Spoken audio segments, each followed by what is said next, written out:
All right. Good evening and welcome to the Monday, October 13th meeting of the Green Bay Plan Commission. We'll start with a roll call. Chair Lisa Hanson, present. Vice Chair Jacob Miller. Present. Alder Jim Hutchinson. Present. Commissioner Darius Daniels is excused. Commissioner Ken Ravinsky. Present. Commissioner Emma Fullwilder is excused. And Commissioner Kelsey Lutzow. Present. Moving on to approval of the agenda. Approval of the agenda for the Monday, October 13th, 2025 meeting of the Green Bay Plan Commission. Got an amendment to the agenda. Okay. I move to take items E1 and E2 and address them after item E6. E1, E2 after 6. That way, the discussion with all the changes will be after the business. Oh, I see. Wait, I'm lost. It's not to do the bids first. Oh, okay. Yeah. So just move up 3, 4, 5, 6 to the top and then 1 and 2. And then 1 and 2 follow it. Yeah. Okay, oh, okay. All right, Second. no motion, second. All those in favor? Aye. Aye. All right, so then. Was that approving the agenda with the movement, or was that just approving the? Both. It was both. Okay, all right. Then approval of the minutes. Approval of the minutes from the Monday, September 29th, 2025 meeting. Motion to approve. Second. Motion by Commissioner Vinsky, second by Vice Chair Miller. All those in favor? Aye. Aye. All right, moving on then to regular business, we will start with item number 3. Which is consideration with possible action on the request by Downtown Green Bay Inc. Business Improvement District to approve their 2026 operating plan. And if I may. jump in, Oh, you have to do your little blurb, just yeah. To provide a little bit of an introduction. So my name is Rebecca Finko and I'm the Economic Development Specialist here with the city. Since Wendy Thompson retired, I have assumed the role of staff liaison to the bids. So I just wanted to introduce these next 4 agenda items. As you all are probably aware, each year the bid directors do come and present on their annual operating plans for the coming year. Those get reviewed and approved here by the plan commission and then get forwarded on for approval to the council as well. So this evening, we have our 3 very distinguished bid directors here to share those operating plans with us. And we'll start with Jeff Marcus, who is executive director of the Downtown Green Bay Business Improvement Center. You're welcome. Good evening, everyone. Good to see you. Since the last time we met, a great deal has happened in the downtown district. And just to bring to your attention some of those things that have happened, and these are not the direct responsibility of Downtown Green Bay Incorporated, but we work in collaboration with many other entities in the room today. Economic development partners. Momentum in the downtown district is very high right now. The activities that our organization will continue to lead and collaborate, have to do with the coordination of fun activities, events. Those things are not covered by bid funds, all raised outside of our business improvement district. Marketing initiatives, business development initiatives, and first impression initiatives, all of those things that many of you long-termers on the Plan Commission, we will continue to do those activities and support and build confidence in business development, real estate development in our downtown districts. I lead the downtown district and the Old Main Street district. My comments right now about the downtown district is in the past year, 268 units broke ground, new land enterprises, known as Nova Green Bay. 66 residential units are under construction at the US Bank building. We are extremely pleased that there is an outstanding planning option on this site formerly known as the Associated Bank lot with a developer that has a proven track record. And these are developments that the Redevelopment Authority has signed off on and in some cases approved funding. The Chase Bank site is under new ownership and being redeveloped with a downsize of the bank and a future retail development to continue to develop that site. Same developer has purchased the Green Bay Fire Department, number one. And now we have a new Green Bay Fire Department, number one. There's a little confusion out there because there's FDA Fire Department number one that's been there for 100 years, and the new one, which is an outstanding development in the Broadway district. I don't know if it's been 50 years or greater since the Green Bay Fire Department number one has been on the tax roll, but we're very pleased to see that there's interest in that site, potentially as hospitality on the first level. So I just wanted to name a number of developments that are happening in our downtown. And I like to think that, our organization, our team of 8 or 9 professionals who work in a variety of capacities, contribute to building that confidence. We're, astounded. We're so psyched that 340 residential units are under construction in the heart of our downtown. I've never been able to say that before in 25 years. There's a lot of responsibility that comes along with that. We want businesses nearby. We want a vibrant downtown, safe and vibrant downtown. And all of those activities, we concentrate on throughout the year. Today's a big, it's a thrill for me personally in my day job because a few days ago, I met with 2 businesses that want to be downtown. And this morning I met with 2 new businesses that want to be downtown, and taking available space or, being a part of new development. So I'd like to leave it at there for the downtown district, aside from reminding the plan commissioners that we value very much your oversight of our business improvement district. We come to you annually to statutorily get our renewal. Would also remind you is that for every $1 of bid dollar that's generated by this assessment, our organization generates an additional $2 in corporate and private sponsorships and grants to carry out activities, throughout the year. More than happy to answer any of your questions about anything going on in the downtown business improvement district. So do they have an actual developer that's looking at fire station number one? Because I've seen the tubes out the window and they're doing the remediation. So it's under new ownership, and they've done some interior demolition, and they are talking to hospitality prospects. That's exciting.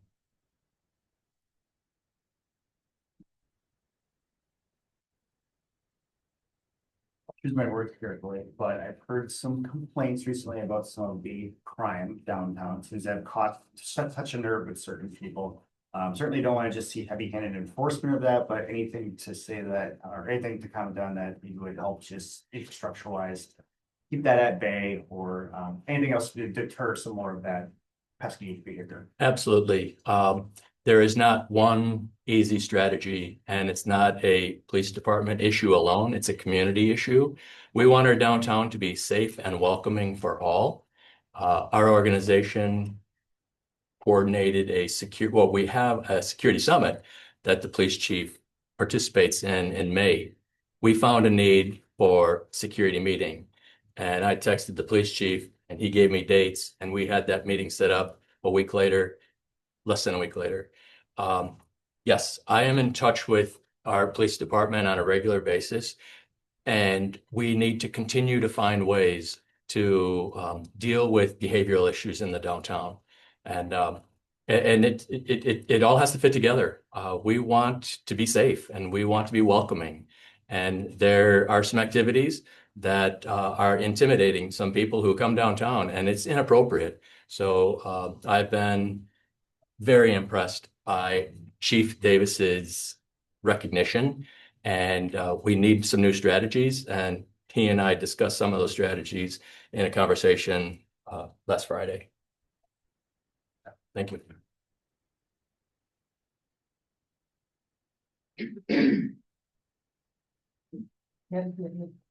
Other questions for? Then Older asked a question.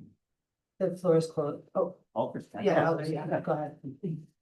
I just wanted to ask about this line item under physical improvements, Washington Adams Street, tree lights grow and glow through June 25.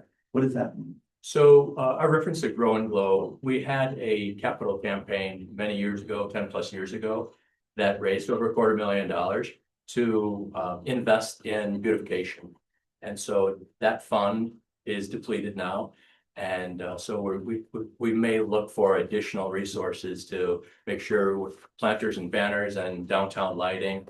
We also raise the dollars to light up the city deck. So Grow and Glow is a former campaign and but it's a first impression initiative where we want to concentrate on the beautification of downtown. We have a director of first impressions, murals, sculptures, public art initiatives. You know, we feel that is a major component of making our downtown welcoming and you know, and in the area of downtown development, placemaking is one of the buzzwords. And one of the ways you do that is through public art initiatives and beautification. Thank you.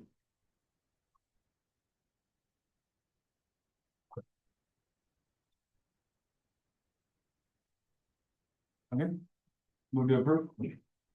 Second. All right, we have a motion by Vice Chair Miller, second by Commissioner Urbanski.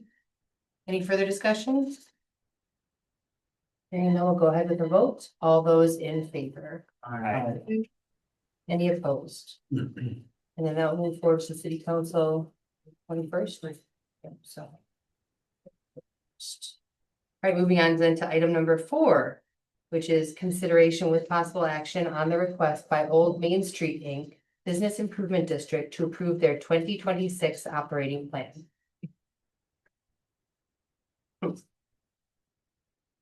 I took a walk in the Main Street District this afternoon on a new trail going from Baird to Irwin. And that is a much safer pedestrian corridor through a portion of the district versus a sidewalk right next to the street. That parkway will be opening in the near future, but it is a nice addition. It's indicative of the private and public initiatives that are taking place in the Main Street District. Office occupancy remains strong. Business occupancy remains strong in the Main Street District. That's a good signal. Main Street Commons, Old Town Crossing, these are buildings that are consistently 100% occupied. And we're pleased that there is a hospitality component that is moving in the right direction in the old Main Street District.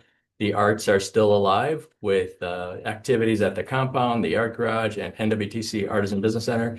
And for your reference, that property, now known as the compound, now under private ownership, they have plans to develop that property. Last year opened Compound Cafe and is off to a great start with a wonderful vibe. That property is the eastern boundary of the old Main Street District. So going from the compound to as far as Stru's Pharmacy. We do program some activities in the Main Street District, Theater in the Park, and we just had an event recently called Experience Old Main Street. We want to continue to explore opportunities to highlight the history in the Main Street District, recognizing, bringing some of the buildings to life with reenactors and, bringing history out to the to that district. We are just as dedicated to the success of the Main Street District as we are in the core of the downtown. The team that I work with is out there working with property owners. And, at times we wish that things would go faster. And sometimes it feels like it's 2 steps back and 1 or 3 ahead. But we have a very dedicated team. And I sometimes remind our leaders, what might Main Street look like if there wasn't any coordinated effort to dedicate to improvements. So again, we work with the same city partners in recruiting businesses and supporting those businesses, and we're eager to do that again next year. Thank you. That trail looks amazing. I saw it when I dropped my son off at school this morning. At least it was not completely done, like the fencing wasn't down or anything, so. But it's wild to think that there were business buildings there. There were like little mini malls there. There were 2 of them, I think, right there. So it's amazing over there. I have a question for you. You go ahead, Jen. And I was gonna message you privately, but I'm like, I'm gonna see you tonight. Oh, no, you're putting me on the spot. I am sorry. Well, I just gotta say, I'm super excited to see in 2026 initiatives Experience Old Main continue, because I was really fortunate to attend that, and what an experience. I mean, it was really cool to be able to highlight. One thing I was gonna ask that came out of that event is St. George in Maine. So many businesses tucked back there, so many businesses, and I heard from a couple like, oh, I wish we had some signage. Like, is that like an initiative that could be taken on by? Wayfinding signage is an initiative that has been on the radar for downtown. And absolutely, thanks for mentioning that. That is something that we could concentrate on. I was just at a national conference, International Downtown Association, and there are companies throughout the country that focus on wayfinding initiatives. But yes, thank you very much. Regarding that event, I was very impressed by a couple of our younger new staff members who went out and met with over 20 businesses to curate that event. And I don't remember an event on Main Street that featured 20 small locally owned businesses to that extent. And we had a couple of free trolleys and people had a great time. So those type of crawl type events are successful, and it's a way to introduce people to a lot of small new businesses in our downtown area. Yeah, and it was cool because it was curated for like the bars, but there was also the shopping, and then there was like art, a lot of different art features. The clay studio. I mean, it was just cool to walk down. It was a beautiful night, see a bunch of people throwing clay on a wheel that had likely never done it before. It was just, and who knew, right? You drive down Main Street real fast. Sometimes some people, right? You never even realize it was there. So excited to see that continue, because I know this is one of the smaller bids under your two umbrella. So I'm excited to see that. But Thank you.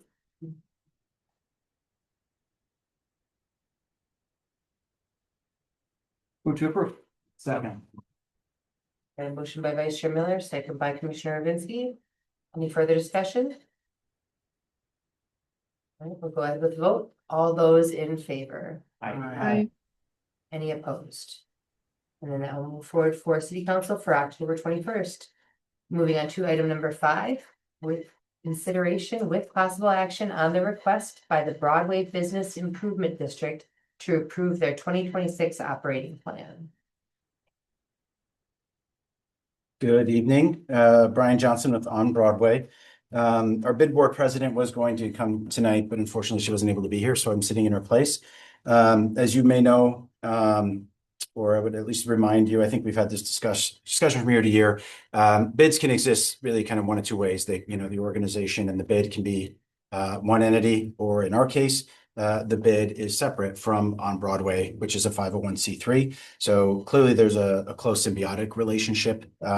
So I bring that up only to point out that I'm only going to be talking about the bid operating plan, recognizing that On Broadway obviously has a lot of things going on that would be separate from this.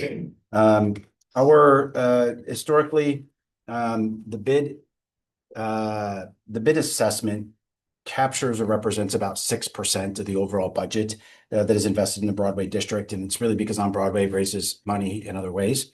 And that's through event revenue, sponsorships, grants, even private philanthropy and donors that really help us achieve some of the projects and initiatives that we're doing. So when we go through some of the dollars that are allocated here in the plan, in almost every one of these instances, these investments are leveraged multiple times over through the philanthropic efforts of On Broadway as an organization. Some of the priorities that the bid board has talked about and wants to continue to invest in are lighting. So this is specifically related to two things. One are the trees that you oftentimes see lit up throughout the year. We have those serviced quarterly, and then around the Christmas holiday season, of course, there's a little bit more higher concentration, particularly around the RDA owned parcel where the red sculpture is and where the Chris Kindle Market sets up. So it just kind of helps brighten things up during the holiday season. Annual maintenance is something that we take care of, whether it's the planters, fall decor, winter decor. Think about maintaining the banners on the poles. We coordinate twice a month. We coordinate trash pickups in the district. So we pick up a whole lot of trash every year, and very grateful for the volunteers that really step up to help do that. Graffiti removal, weeding, mulching, and more. So that annual maintenance, we did bump up this year to $25,000 just because our direct cost to continue to maintain the district the size of ours, is certainly more than that, but the bid wanted to make sure that they were covering a little bit more of the direct expenses incurred for that program. Bike racks. So this is something we want to be able to do this coming year, which is would help be driven by a match from a donor or sponsor that we have who also wants to help fund some bike racks. So the bid is stepping up to create a match to allow that dollar to go a little bit further. Something new this year that much like Jeff, who went to International Downtown Association, we participate in a sister national organization called Main Street America. And one of the things that you oftentimes recognize that makes really great downtowns is the streetscape environment. So when you think about tables and chairs and banners and flags and lights and even just little flower pots or storefronts that might have like just something hanging on them, right? That makes these spaces really warm and welcoming and where you really want to spend time. And it is, I think, probably the overwhelming consensus that our sidewalks are, we have some flower pots and whatnot that look really nice, but the streetscape amenities are a little bare. And so we really want to encourage and challenge businesses to participate in that. So we're creating a streetscape micro grant program that is intended to be a one-to-one match. So if a business puts in $500 because they want to put in some planters outside their store, that we would match that with $500 through the bid funds. So it creates a little bit of an incentive for the business owner, but then also some leverage as well to encourage or pull out, I guess, a little bit more investment into the district in ways that help benefit everybody. Additionally, as part of that program, so overall, we had invested in public art initiatives. We, over a 3-year period, we put up 50 murals. And so I don't want to say check, we're done. But it's, you start to hit a diminishing law of returns, right? Where the impact is going to get less and less. And so we said, let's let the murals kind of simmer for a little bit. And we really wanted to redirect and focus some of our efforts around streetscape enhancements. So that's why we also are proposing to create to partially fund a design intern or a residency, meaning it could be an intern, but it could also be an artist who maybe serves in some type of residency capacity, where they would actually work directly with businesses and then help implement even ideas from an organizational perspective of ways to bring in smaller pieces of public art, where this person would actually be the person that would create them and working again with businesses or doing things that we would manage. So that would be a summer-long program, and that is what that's designed to fund. But you can't fund a position without giving them a budget to actually purchase the materials that are necessary to do their job. So that is why the additional $5,000 is allocated there. So really what we're trying to do is redirect some of that public art funding we've had that has historically gone to things like murals and really direct it more towards the streetscape. So it's not like public art's going away. It's taking a different shape in a way in terms of where the focus is. Since COVID, 20% of the bid board is authorized or requested 20% of the budget go towards the admin allocation, recognizing it takes a lot of time and effort to do all the things that we do. And so they want to support it in that way. And then, of course, part of that as a separate line item is the cost to do the audit, which is a state law requirement. Under the marketing allowance, we've always put a little bit in here that helps us promote the district. So around the holiday season, you might take ads out that say shop the Broadway district. We do an ad with Discover Green Bay in partnership with Downtown Green Bay every year. So there's a number of marketing efforts that we do throughout the year to encourage people to visit downtown. But one line item here is the website. So we share a website with Downtown Green Bay, and we are looking to give that a reboot this coming year. Websites can be incredibly expensive when you talk about plugins and other types of software packages that go into them. So this is a holding number. If the number comes in less than that, then the bid board would obviously have a discussion around reallocation. But we wanted to at least make sure that we held a sufficient number to get the project done. Under economic vitality, we've had great success with the mini grant program. This was really modeled after the bounce back program that the state did during COVID, where they offer $10,000 if you signed a minimum of a 1-year lease on a vacant space. And so we recognize that retail is incredibly important to our district, but retail can also be very challenging sometimes. And so we want to make sure that we're giving our retailers a leg up and supporting the property owners in return by lowering their vacancy rates. So we want to continue the mini grant program after COVID. That worked for a while. We actually had the diverse business assistance program that helped fund a lot of this for certain candidates. And now that grant program is coming to an end this year, but the bid wants to continue to support this because it has served as an incredible tool to encourage retailers to sign leases in our district, and so we want to continue to offer that. The retail incubator, this is really to kind of help research to do the feasibility studies and other plans to really bring that to fruition. You may have seen not long ago, we did a press conference. We were awarded a grant from the Robert Wood Johnson Foundation. We were one of 6 programs in the country that received that grant. And a big focus of that is infill development and how do you activate your storefronts with the right retail occupancy.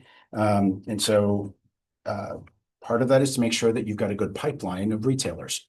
And we've got a lot of good work we've done around the retail incubator already. And so this is really meant to kind of help continue to move that along with mashed with the funding from the Robert Wood Johnson Foundation. And then the last thing is last year we talked about the pledge to the public market that the bid had made. It was a 4-year pledge, so year 2 is in here.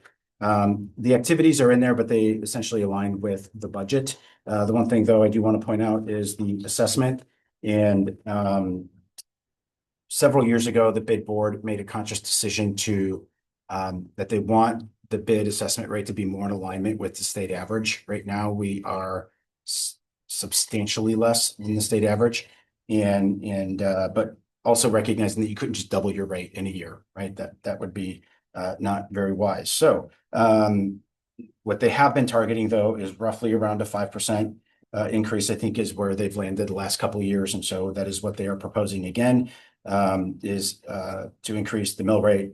We do a flat rate. I can't recall what Leah does versus, and I know Jeff's got tiers, but our bid, when it was first established, did a flat rate, meaning for every $1,000 of assessable value gets a mill rate. Other districts might do by use, by type, different ways to look at it.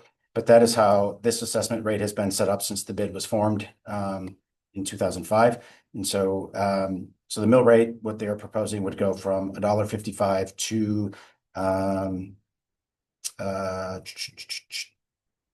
give me, I'm looking, by 8 cents. So, so I think it is $1.47 right now to $1.55. So that is what they're proposing, which would be a 5.4% change.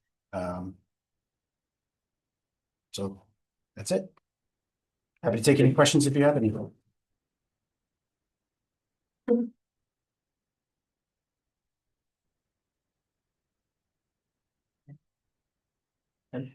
Want to approve? Okay. Oh, sorry. We're asking all the questions. You gotta wait louder. Sorry, Sorry. Wait. Sorry. On number 5, I feel like I remember the advanced conversation with adjacent commercial property owners to gauge interest. I feel like that is a theme. Have we seen anyone join? So it's not just a matter of joining, you actually have to come to the plant commission and request a change in your boundaries.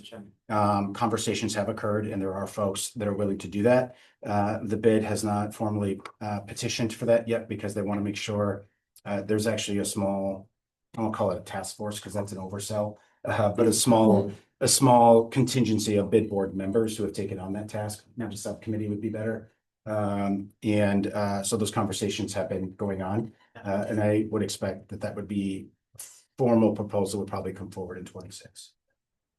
And the retail incubator, can I ask one more question about that you mentioned? I'm glad you touched on it because that piqued my interest. Is there like a particular location in mind, or you said that was more an allocation to like a feasibility study? But it could go into the cost of the program as well, or the project. So the discussion that's occurred up to this date is that you don't want to just flippantly go into any space, should be the right space. Right. And recognizing there have been spaces that we have looked at, but the cost to renovate them and then to still be a tenant was not something that the Broadway board was willing to do. We actually have raised some funding that is in a restricted account right now with our organization that could go towards build out or acquisition. And so I think the board is open, to either option. It's just financially it's got to make sense, but before you can even really contemplate the real estate, you need to have the programming piece down. And that's the part where we have a board member as a dean at UWGB, where we have been working with him around like the building of a certificate program. so that if you are in the incubator, you'd be required to go through it. And but it's something that would be made available to all businesses in the district to participate in voluntarily, where the concept is you'd go through the program and you'd learn about all the different topics, how to manage your inventory, how to read your financial statements, omni-channel sales, all of those things to help you be a better, more successful operator. And so a lot of times we work with the vendors in our events who want to, some of them want to sort of advance to a brick and mortar, but not all of them do. So we want to kind of help support people in that journey, regardless of where they are. And the benefit of the retail incubator is that it doesn't require that you sign a lease by yourself and that you have to man your store for 50 hours a week. We're looking at more of a co-op or shared model where maybe you would cover, I don't know, 5 hours a week, right? But you cover the whole area and then you kind of share shifts amongst all of the business owners. So it still reduces their overall commitment. Yeah, I saw some other communities do it, so I was intrigued by that. So thank you. Yeah, and I think the reality is retail incubators are not winners, meaning they lose money. Yeah. You know, so it's really more about the workforce training Right. component that goes along Right. with it. Yeah. Go ahead. Sorry, for the payment to the public market, is that earmarked for a specific part of that project? Or is it just going to general? For the capital campaign. So it's last year was the first payment, and in fact, we have not. We intentionally left it in the bid account, so just waiting until the capital stack will go through for closing with the lender and the market tax credits. So that is probably targeting. I don't even want to give a date on that just because Jesse's sitting back there. We're gonna be making an announcement around it soon. Let me just say that, but the bid has not issued those funds and won't do so until we actually go to closing. So thank you. Yeah, and even as you can imagine, we're gonna close before the third and fourth pledge can be fulfilled. And so like what happens with a lot of capital campaigns, pledges come over multiple years, and so you take a bridge loan, you know, for that period of time. So our lender has committed to doing that based on the value of the pledge. So.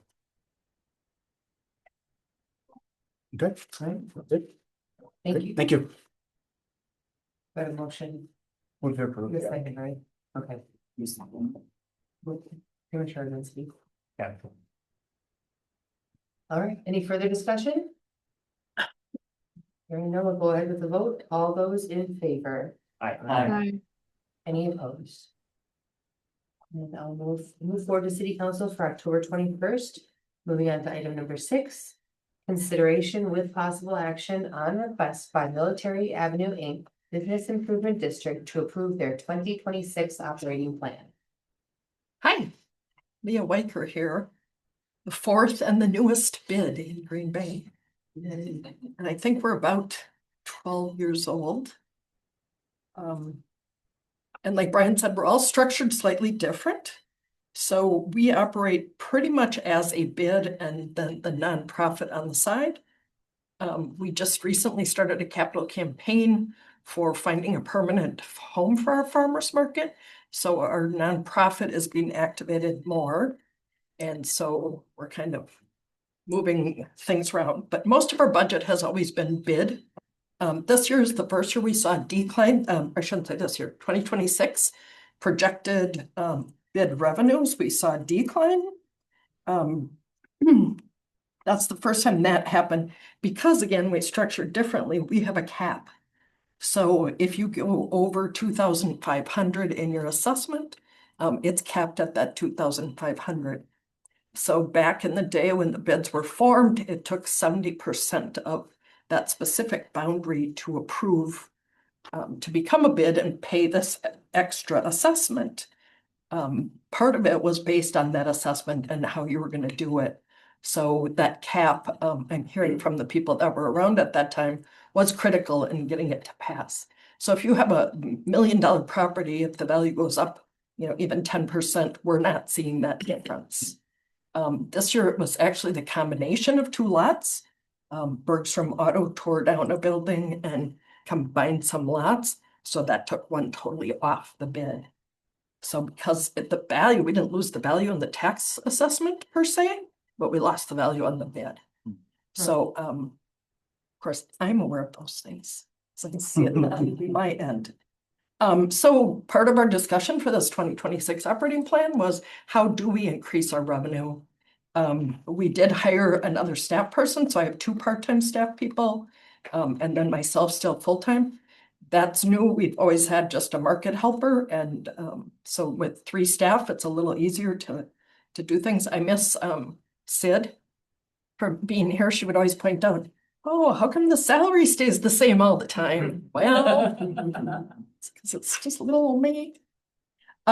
So some of the things, like I said, the capital campaign, the board really wants us to continue to work on that.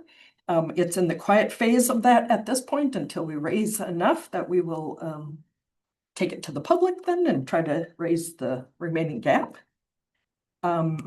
Exploring an increase again in how to generate more revenues. I think having a new person with social media skills is going to be really helpful.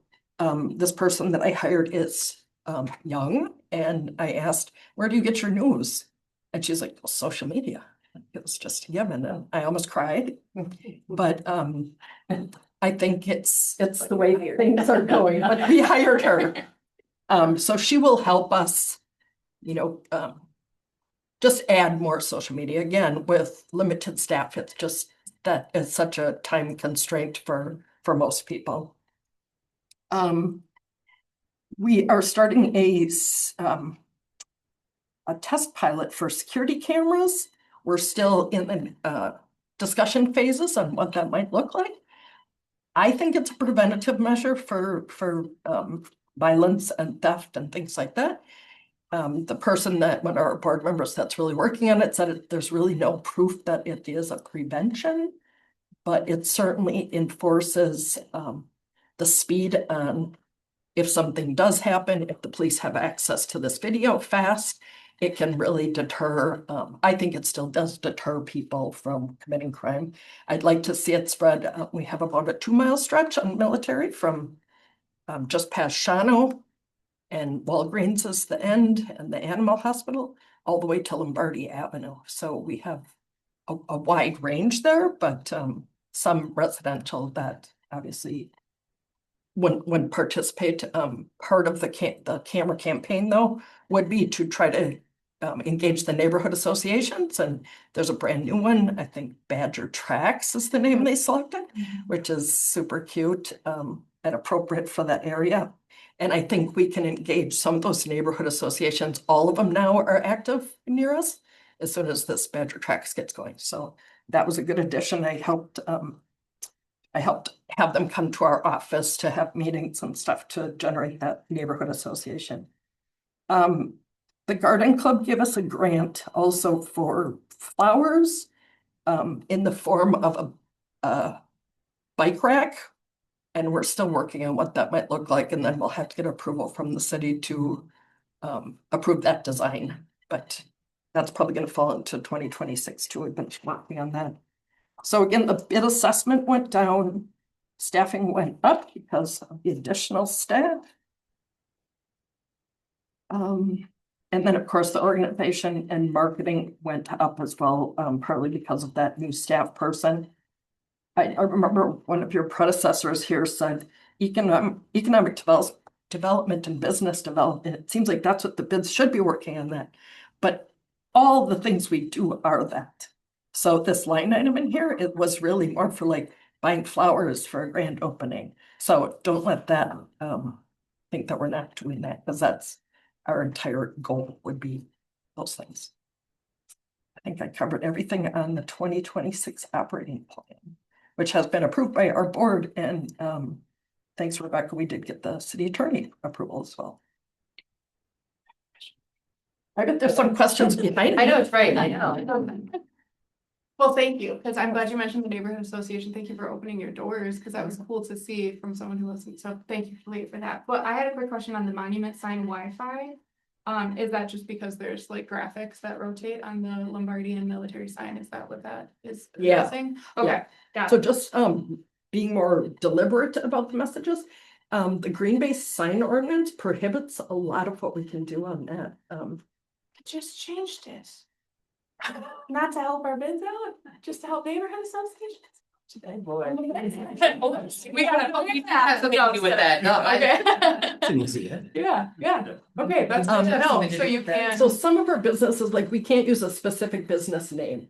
But like, we have a lot of mani-pedi places, so I can use Pamper Yourself and have mani-pedi, but I can't say the business name. Yeah. So I can say lunch, and then I can list the products of all the lunches you can possibly get on Military Avenue, which are tons. But you And can't get same with specific. breakfast, but I can't be specific on the name of the business, Interesting. which makes some of the businesses crazy. But it also saves me a lot of time. Sorry. Right. I had to change that every day, but we probably would charge them if we had. to We're change it. advertising, okay. That's. That's a whole lot more. Oh, I'm not. I didn't know if you had a question. We're good? Any further questions from you? Good. Thank you. Thank you. Move to approve. Second. Motion by Vice Chair Miller, second by Commissioner Visky. Any further discussion? All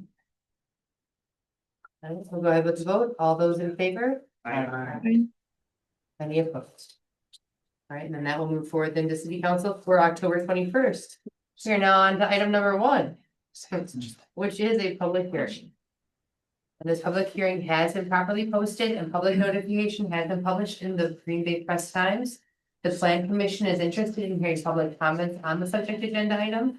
And we invite your comments and ask that you state your address, whether you represent a group or association, and whether you favor, oppose, or only providing information in this matter. We also ask that you confine your testimony to facts related to the proposal at hand and avoid repetitive testimony. City staff will provide a presentation during the public hearing, and questions raised by the public may be asked, but they will not be answered by staff until the upcoming actionable item. You must be recognized by the Plan Commission in order to speak, and your comments must be addressed to the chair. Comments will be limited to 3 minutes, and we will now open the public hearing on item number 1. Public hearing on a request to amend multiple sections of chapter 44 zoning and chapter 44 zoning and chapter 36 subdivisions, Green Bay Municipal Code, adjusting regulations and removing land use barriers to housing affordability, submitted by the City of Green Bay Department of Community and Economic Development. Thank you, Chair. Just trying to get the PowerPoint presentation for everybody right now, sure along. It's, will be quite an attention to, you're looking at as we, go through this, change of about 93 different parts, chapters 44 and 36 Union Code. So what I'm looking to do is to just be pretty tedious and go through each individual section that's being changed here, give some background on it. Some of these are a bit more mundane, others need to have a bit more information as to why staff feels it's appropriate to change. But in general, we're looking at this, we're looking both the lens of the existing 2022 Smart Growth Comprehensive Plan and our pending 2050 Comprehensive Plan update, as I'll be using that here in the future. But in both documents, addressing affordable housing is prevalent. In Smart Growth, we talk about adaptive reuse, regulatory incentives for info projects, higher density for housing supply, and addressing neighborhood design like small lots. And areas that are less expensive homes to help the neighborhoods that connect back into commercial services. In the 2050 update, and our recent update is now on to a second reading at the next council. We discussed about working with developers and property owners to redevelop underutilized or vacant housing sites, promote higher residential densities, modernize the code to address messy middle, which is an issue or a thought that's been more prevalent here in the past few years, creating ADUs and looking at parking requirements. So what we're looking at here today is affordable housing. There are still dozens of parts of the code that we can change to address other aspects of the comprehensive plan, but this focus was on affordable housing in the code the way it is right now. So community and economic development staff, beginning in 2024, in conjunction with the initial comp plan work and hearing from stakeholders and seeing how this process unfurled with the comprehensive plan, with that, okay, let's look at our chapter 36 and 44 and see what's out there for us to change in conjunction with the changes to the comp plan.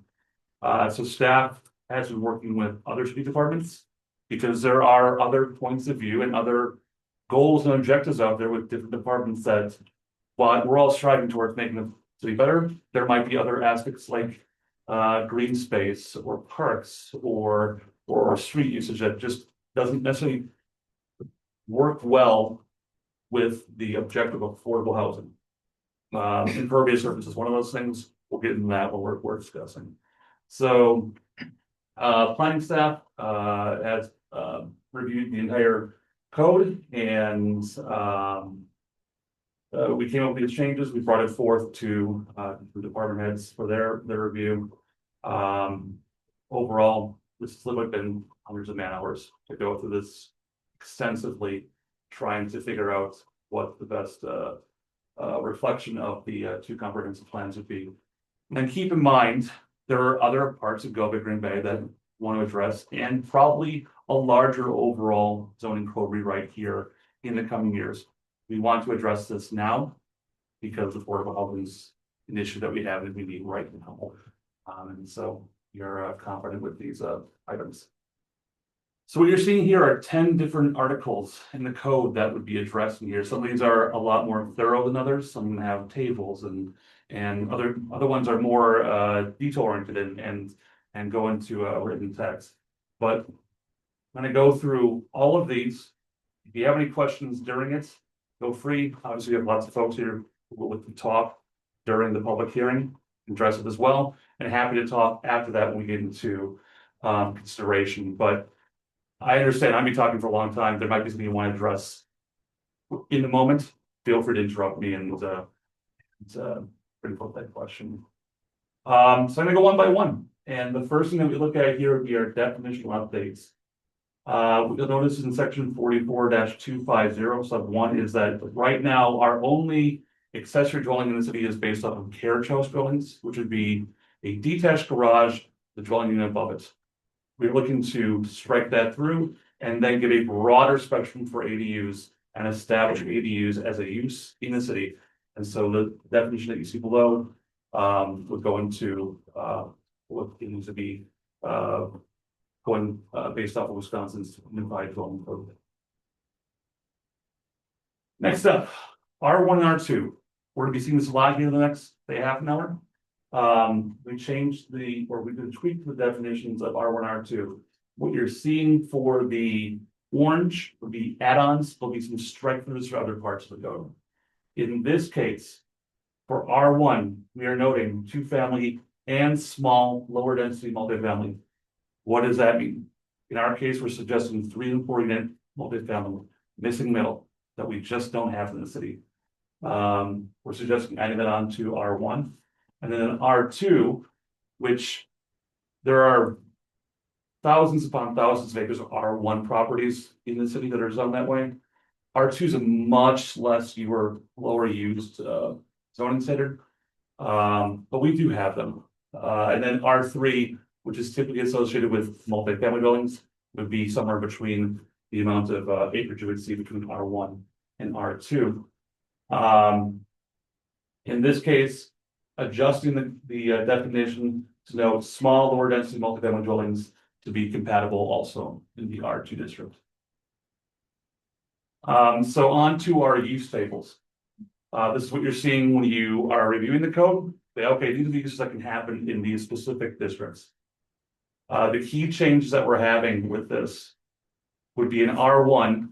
Right now, you see this plenty of times where folks come in asking for a conditional use permit in an R1 for a 2-family home. In this case, we're suggesting turning that conditional to a permitted use in the R1 district with land use regulations that we're going to see later on in section 1580. We'll discuss as far as land use development standards. We're also making it more intent-wise what duplex and semi-detached means. Duplex for us means upper lower. Semi-detached means side by side for a duplex. Additionally, we are noting for the multifamily buildings for 3 or 4 units, conditional use in R1. Those will have established state land use development standards that would be keys to recognizing those type of uses within a neighborhood. Next would be carriage house stricken, replaced with ADU. I do want to note back up to RR is our 4th categorization. That's rural residential. Think of the fringe, think of farmlands, big undeveloped lots, or not well developed, not city connected utilities, things of that sort, future development. So in that case, for 2 families, we've outright prohibited those that 2 family. And then we have updated the short-term rentals to no permitted in R3. That's a state issue. That's there. We're just updating the state code. Right now, if you have an R3 property, you have it in residence, if you applied for an STR, you can get it, it'd be fine. So we're just updating the code to address state standards. Next up would be our congregate living in residential districts. All of these different uses have land use development standards that are accompanying with them, but allowing possible initial use in R1 and R2 for a rooming house or a boarding house. Same goes for then a dormitory in R1 and R2 permitted in R3. What's the asterisk permitted? So those are existing for community living arrangements. They have a very long list of it's permitted, but it's based off of geographic location and the amount of CLAs that happen to be in an automatic district. If you have too many in one district, you either have to come back for a CUP or it's outright denied. You just can't do it. It's trying to avoid having concentration of CLAs in one specific area, but if that concentration is not met, then you don't go through the process of having to go to a board for any sort of conditional uses.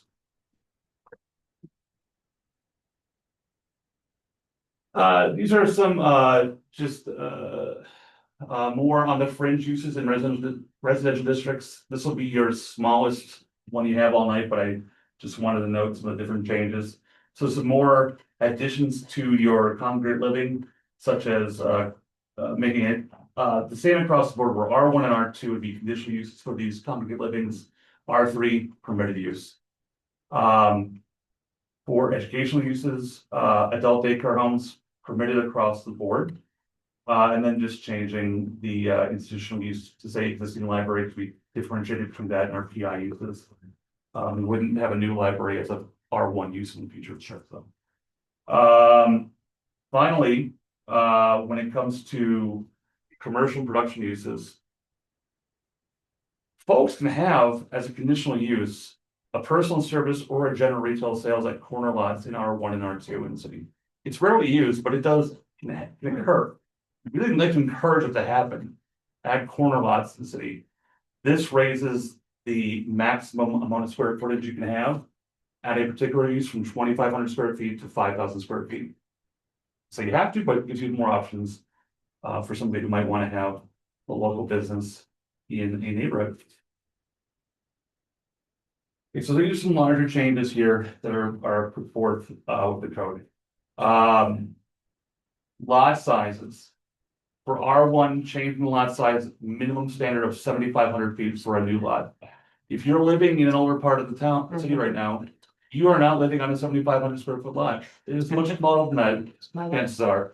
We are trying to address that to where if you had a typical 50-foot wide lot by 100-foot deep, which is not that uncommon, but that would be possible to subdivide or create by right. Same thing would go then for your duplexes in R1. This part here, 2 family selling patch, your side by sides. This is saying 3,000 square feet per unit. We wanted to be more actually specific on this because there can be some interpretation issues on this. 3,000 square feet per unit for a 2 family. For a townhome, we reduce that to either being, so for this, it means you need to have 2,500 square feet per individual townhome in a development, or 17 units per acre, whichever is lesser. And keeping that similar across the board. When we get to our mixed use districts, as far as OR and NC, they had already established that 2,500 square feet, and we thought it was appropriate to keep it that way. For multi-family dwelling unit, there will be a scrivener's error in this. I have a few of them. This one's the actual one that I would say is a bit more tangible. We know that for these multifamilies, 3 or 4 units in R1 or R2, 2,000 square feet is necessary per unit per parcel. We say 1,500 in R2, but we do later on mention that it should be 2,000 in R2 as well. That should get changed. We think in R2 it should also be 2,000 square feet per unit on a multifamily one. So if you have an 8,000 square foot lot and you had the appropriate setbacks and garages and impervious surface space and parking, you do the math formula, you could potentially have yourself a 4-unit multifamily in a neighborhood. It would require conditional use, but that's just trying to give when we were discussing these things, we're thinking to ourselves, what is the appropriate math formula that would still get the type of development we want to see here? How can we actually get Missing Middle on these lots without both being overbearing to neighbors and being realistic as far as what you need to have for space to achieve these goals? Next up, more light dimensions from table 44 -2. A change. Road essentially didn't have any listing before as far as what all our uses were. We just added 10,000 square feet. We don't particularly address rural residential because it's not really affordable housing out in those areas. But there's some parts where we felt it was necessary to clean up. This is going back into what we just talked about. So for a lot with 50 feet, 50 by 100 feet, you're 5,000 square feet. 50 feet is pretty common in the downtown. I would say before World War II. World War II is your year where you started getting lots that were built after that. You get into expansions to where now you're trying to account for ranch homes and more garage spaces. And so 50 feet is what we are putting forth in R1 for these uses. And then noting for a single family attached that 20 feet would be the width size for a townhome per unit on those buildings. For minimum building width, the current code right now requires 22 feet minimum for a building on both its x-axis and y-axis. We're just suggesting none, that we can build a home to the size they would like to build a home to. So they can build a smaller home if they'd like to. Maximum height. Keeping things the same in our R1 and R2, but raising it up a story in our R3. That means for your multifamily buildings, could potentially be a story higher. Your setback requirements. So for a front yard, with most of our parcels in the city, the front yard is still based off, if you're an infill lot, it's based off of an averaging of your neighborhood already. That still stays in place. That's the subsections H and G down here. So if you were to take a home in a existing neighborhood, tear it down, start fresh, you're gonna still stick with whatever your average is of your neighborhood. If you're starting a brand new subdivision, or your lot itself was not built out past 50% of the overall linear footage of the lot, you can put your front yard setback at 10 feet. Right now it's 15 feet is what is required. For side yards, the existing side yard requirement is 6 feet for a single story home, or 8 feet for a 1.5 story or higher home.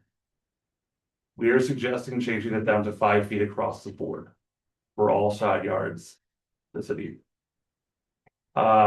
We feel like still there's enough room to maintain your yard, and it gives uniformity across the board. There are a lot of folks who do question the difference between a 6 and an 8. For a rear yard, changing that in R1, 2, and 3 from 25 feet to 5 feet. Now that can seem like that's a big jump. But this is for your principal structure, not for your accessory structure.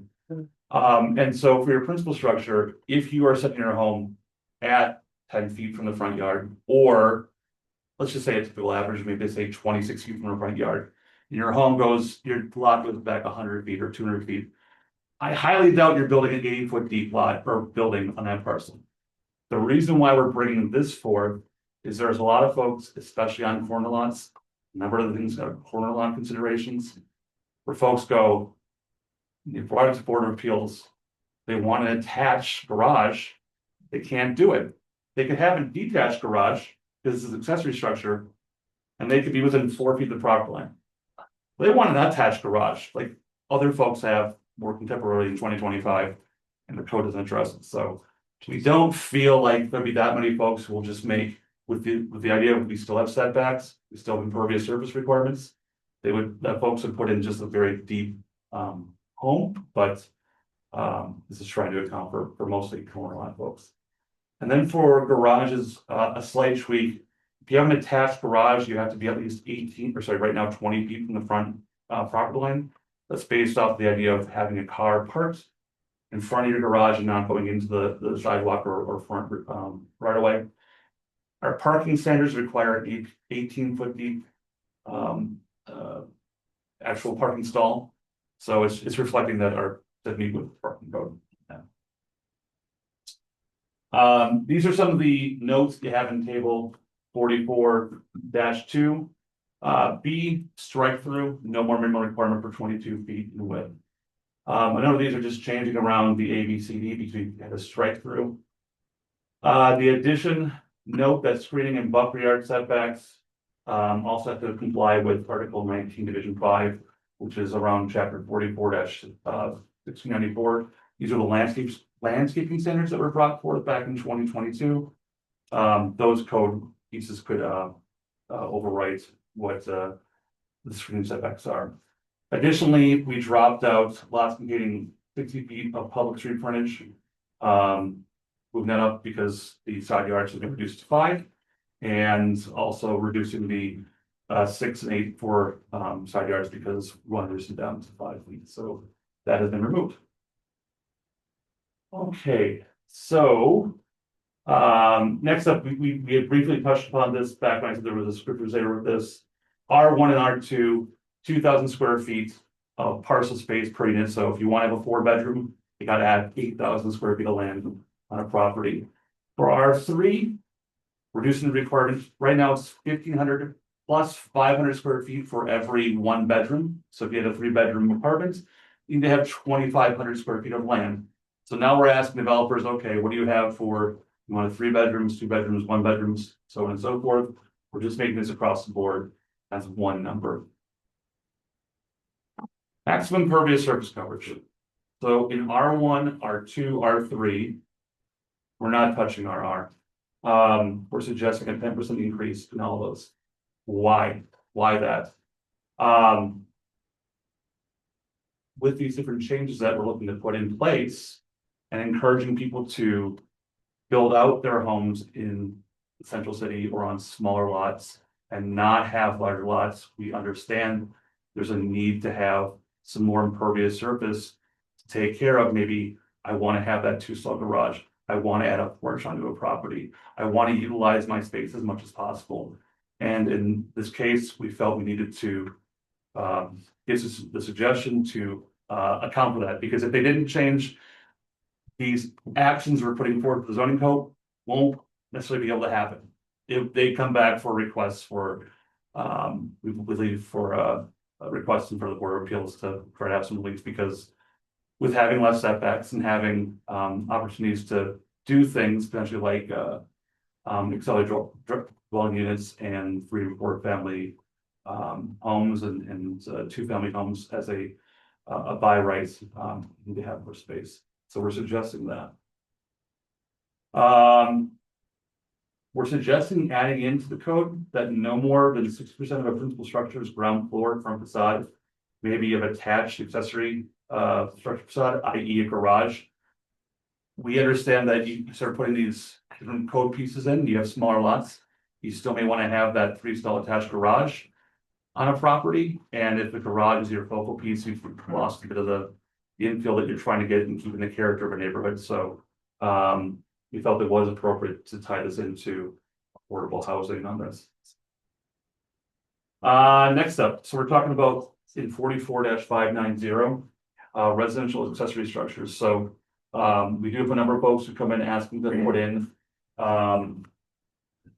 their own touch with having more and more accessory structures on a property, or having more capacity for it. So in this case, this goes to another corner issue. It's where do you place accessory structures, especially in a corner lot? Right now, the code states you have to place an accessory structure 55 feet behind the front property line. In this case, we're saying you establish your front plane for your front yard and you're behind that line. Go for it. And then no more than 30% of the required rear yard may be covered with accessory structures in general. So, and this goes into ADUs here coming up in the future as well. So with this in table 44-4, these are a few more bulk requirements for accessory structures within residential districts. We're adding the classification of townhome to go to 1 and 2 family and keeping multifamily as its own separate structure. Right now, you're allowed two accessory structures per lot that stay the same, but we're looking to seek to make that second structure size go from 150 to 200. A lot of folks come asking for a bit more for a second structure to have as a say a storage shed for tools, things of that sort. And then raising it in RR, and it is still not available here for second structures in multifamily to have accessory buildings beside your attached garages, you know. So that to be accessory structure in that, right? Next up, so this goes back into more discussion as far as required setbacks. As noted, changing from 55 to 25 feet for a front yard, and then putting in alignment the side yard setbacks go with that 5 feet for principal structures. Some notes to this table. Why they changed from 60 to 61 feet and 90 to 91 feet, those are thresholds for allowing for a reduction for narrow lots. We have a lot of folks asking for using our narrow lot exceptions when they have a 60-foot wide lot, and there are many 60-foot wide lots in the city. There are not many that are 61 feet, but a lot of people applied their homes back in post-World War II at 60 feet. We want to change that in both the 60 and 90 feet to allow the narrow structures to just have a bit more of a target audience to include them as well. And then we note the provision of the carriage house being removed because carriage houses will not be fed in with ADUs. Some additional notes that are on the table. You can't place your accessory structure between the principal structure and the front right-of-way. So you're on a corner lot, you can't place between the front yards. Additional accessory structures shall be permitted with the CUP. So essentially, if your lot can handle it, if you still can meet the impervious surface, you can still get the setback, you can get a CUP. If your lot can make this work. And going back to the whole, your backyard can't have more than 30% accessory structures as well. That's where that note comes from. Once again, discussing Article 19, we'll talk about what we're on. And then 1 ADU with an approved CUP does not count as the accessory structure. So if you happen to have a CUP in your backyard and you still want to have the extra shed, you have the space for it, you can do it. Next up, so now we're looking at Article 7, which is our mixed use district. So think of your OR office residential and NC neighborhood center, also downtown, but we're more focusing on our ORs and NCs in this section. So this is giving some updates to the definition of what OR is and adding that the higher density residential uses and multifamily housing in that district. And then in NC, noting medium density multifamily housing. So we're talking beyond the 3 and 4, but still trying to keep it to, it's not as always in downtown where there's a lot higher thresholds for multifamily in that district. So let's talk about uses and table 44-5 and talking about what are your principal uses in a district. So right now in neighborhood commercial, can't do a single family or a 2 family, adding it on as a conditional use. You can't do the ADU, adding that on as a conditional use. And then similar to what we had in the R1 for congregate living, having some permitted uses for dorms and fraternities and nursing homes. That table keeps on going for a while, and you wouldn't see many of the different little pieces. So just giving a few one-offs as far as changes from being either not defined or not permitted to permitted.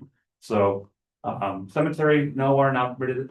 Hotel be conditional, laundromat permitted, health club permitted. We're trying to add more features to a neighborhood that make you want to walk to those places in your neighborhood.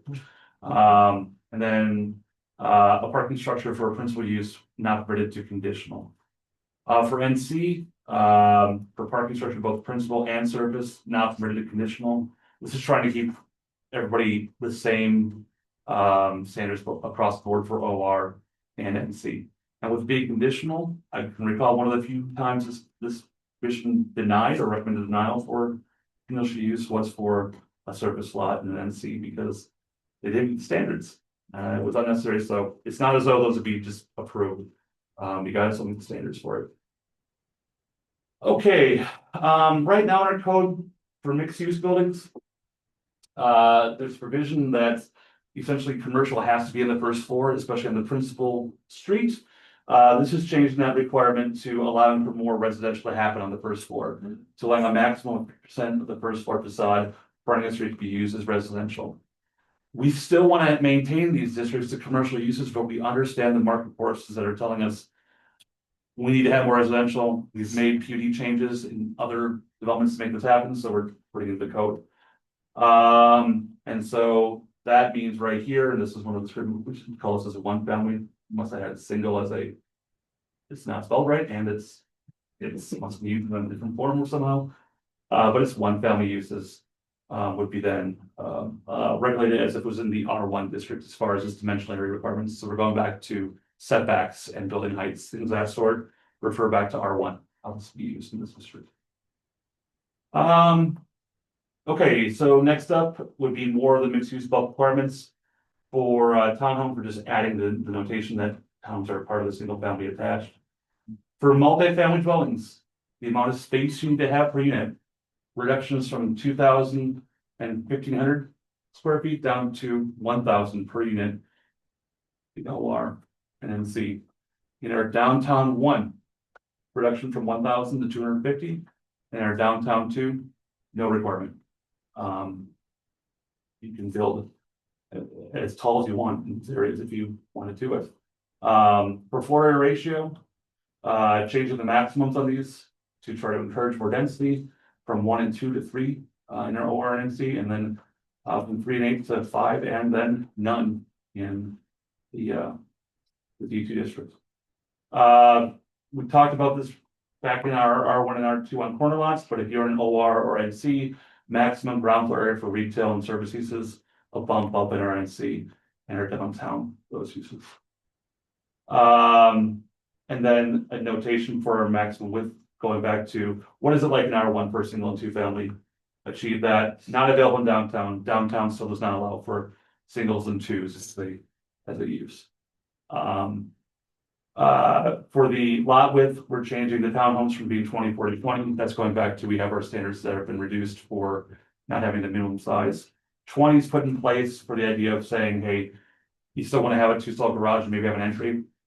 You need at least 20 feet on this to do it. Maximum height changed for downtown from 45 to 55. All those, if you want to come forth and ask for a CUP, you can go higher.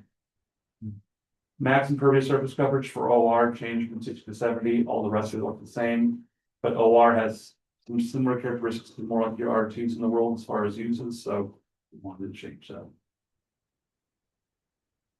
Next up, for this, we'll just keep on going on that overall table in different parts of it. Changing your setbacks, similar to what we had here for R1. So we're just kind of keeping this in alignment with what we had for R1 and R2 for setbacks in these districts. You didn't want to go lower than 15? For a front yard maximum, Yeah. See a case for it being lower. good too, yeah, I get it. yeah. But yeah, we'll let that alone, but I can see why they maximum could be even less than that. Sure. Okay. For accessory structures, going back to the same that we talked about before, you can't have your accessory structure in the front facade building. And then we are striking the metal exterior finish, stopping at 120. If you want to ask for it, you want to do more, you still got to come back for a CUP, but there are a lot of folks who are bringing forth metal buildings that might make sense on a property, and so bring forth and we'll talk about it here at plan commission. So some changes to the accessory uses on the structure. This is going to a bit more of the downtowns here. Conditionally allowing gardening and horticulture uses and allowing outdoor kennel, and making it permitted for private swimming pools or recreational facilities as an accessory use on the property. Making solar systems permitted across the board within all the mixed use districts. This goes back to our discussions here as far as surface and structure for parking we talked about earlier. It's noting that bulk requirements code. This is an easier one, so only 3 parts, the commercial updates. So we moved on from residential, we moved on to mixed use. Now we're on the commercial part of the code. Easy one in this. Carriage house was a list of use before, struck that with ADUs. Still can't do them though. ADUs are not permitted in the commercial districts.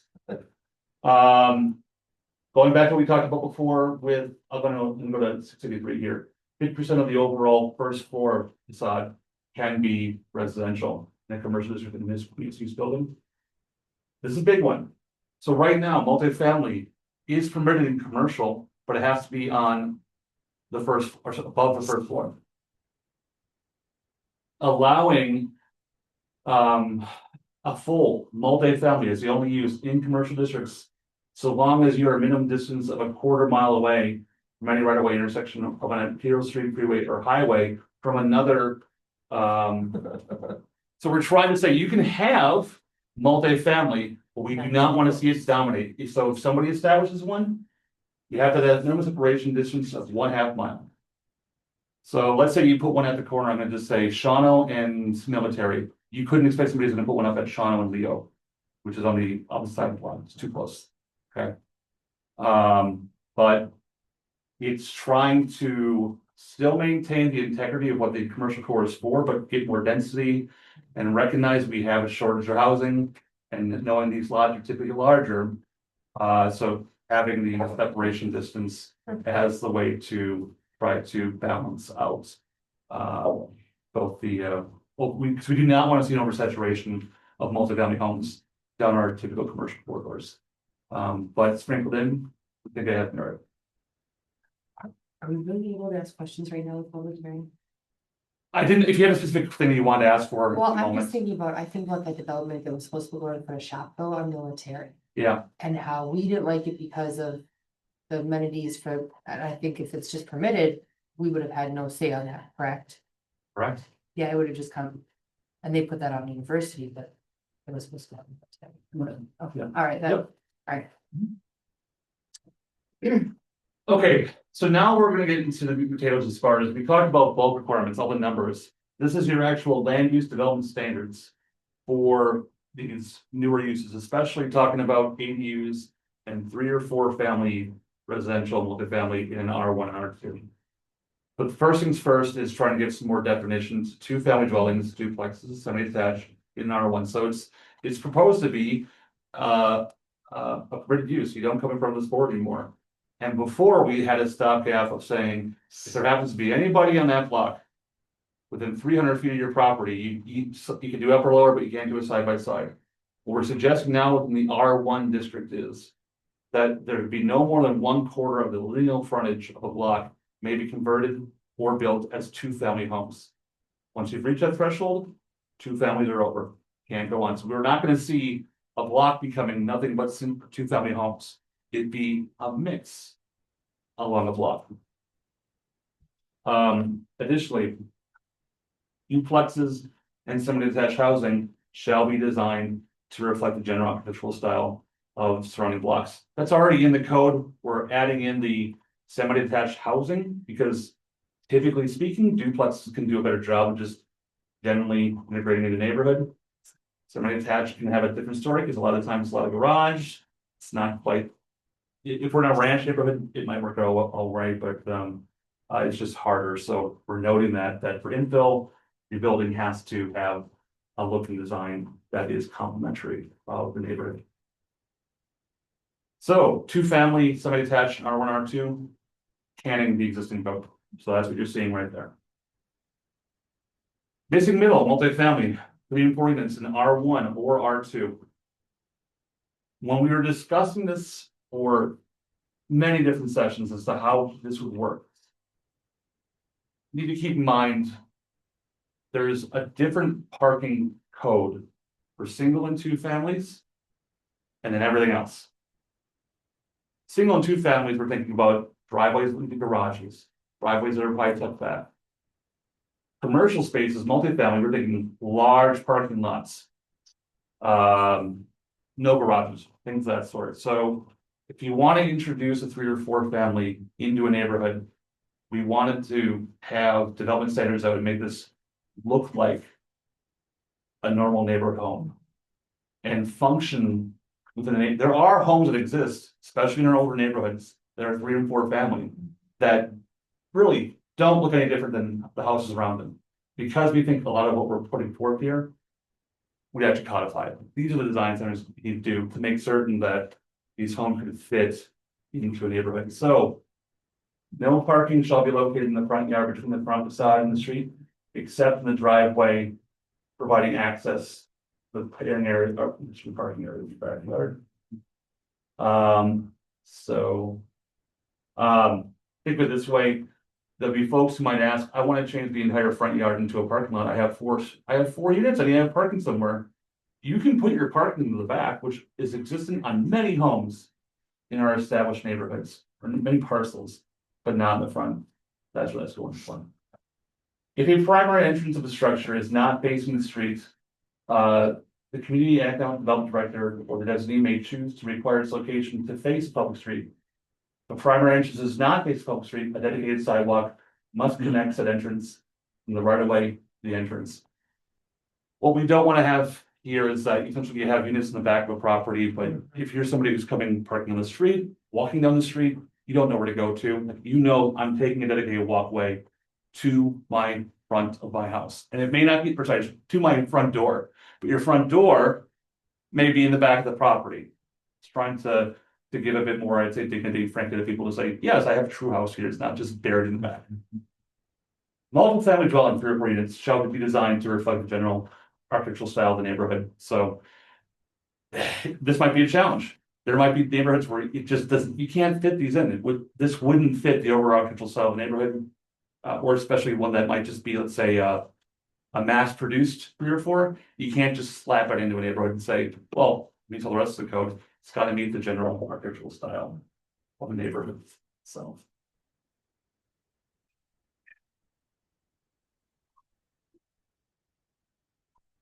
Next up. Each dwelling must include an enclosed garage space for each individual unit. Multiple family dwellings or units shall provide a minimum of 2 enclosed parking stalls. The parcel cannot provide enclosed spaces for each individual unit beyond 2 enclosed parking stalls. A dedicated storage area exception may be considered by the director or the designee. For each unit which does not have an enclosed garage space, you must include on the site plan. Said storage, you must include the storage area in the site plan. Said storage area must be a minimum of 120 square feet for each unit. Said storage area shall be tabulated as an accessory use. Said storage area can be located within the primary building or as an accessory building. Okay. Lot to consider right there. We recognize that with lot sizes and how stalls or parking stalls might get to a garage stall, that when you're designing on these smaller lots, that the presence of having a 4-stall garage may be too much. You still, as what we noted here in number 5, you need to meet your minimum total parking spaces. That has to happen, but the garage component could be tricky. So we're trying to offer relief to people to have essentially 120 square feet of extra storage, because we recognize a lot of folks don't use their garage stalls for parking stalls, they use it to store things. That you have to have that storage component to make this work, because otherwise we're just trying to pack too much into it in a modern society that requires having that extra space. So 3-unit multifamily, 3-stall garage, really not an issue. But if you only had the 2-stall, You gotta find somewhere else on the property to account for extra storage. So going back in the multiple to the total parking stalls, each unit shall have a minimum of one parking stall enclosed, or the exception for dedicated storage, and one additional parking stall. Parking stalls can be tandem if they're assigned to an individual unit. Access to unit parking stalls via driveway shall remain clear and not used as a parking space for any one unit or visitor. Where are we going with this? Think of yourself, your longer lot you have in the central city, 200 feet deep. We only have a single driveway. We cannot expect folks to park individual cars that are in different units and say, well, so-and-so will move their car at this time of day, so-and-so will move that. There has to be access for folks to just go down egress over the property. So if your site can't handle it, you can't do a 3 or 4 unit, but if you can find a way to make it work, all the better. Love to see it.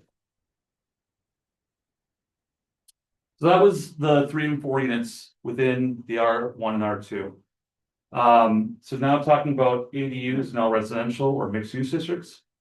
And what we're looking to get out of that. So ADUs, permitted in conjunction with a primary detached single family or 2-family or townhome. They are not permitted in conjunction with a multifamily or a mixed use structure. So it really is supposed to be an accessory to a smaller use. We're not looking to say, I have a 20-unit multifamily apartment complex. Let's also just toss some ADUs in there. No, those are already rentals in its own right. This is accessory to the parcel and the property owner that is on that area. So there shall be no more than one accessory dwelling unit on the individual parcel. Either the principal or primary dwelling unit or the ADU must be the primary residence of the owner. So you have your choice, you can live in the ADU and then rent out your principal home back to somebody else, but you have to live on site, which makes the whole idea of multifamily not even feasible at that point. So an ADU shall not be permitted to use as a short-term rental. So you can still do a short-term rental in your site, but it can't be on the ADU. It's got to be on the primary. So not looking to just try to make a bunch of short-term rentals for folks. We're trying to address affordable housing, not offer more opportunities for SDRs. Does the state address that directly?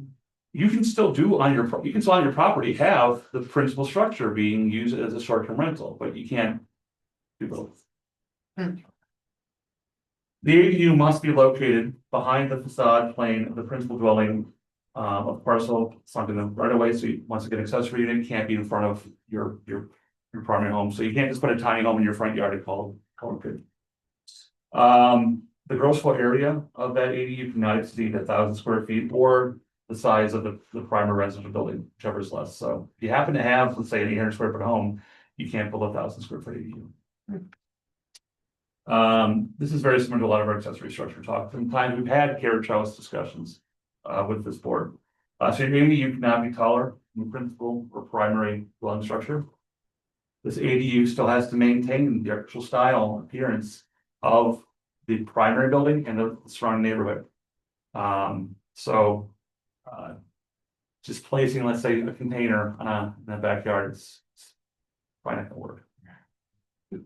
Utilizing an RV, a travel trailer, a camper, small vehicle cannot be utilized as an ADU.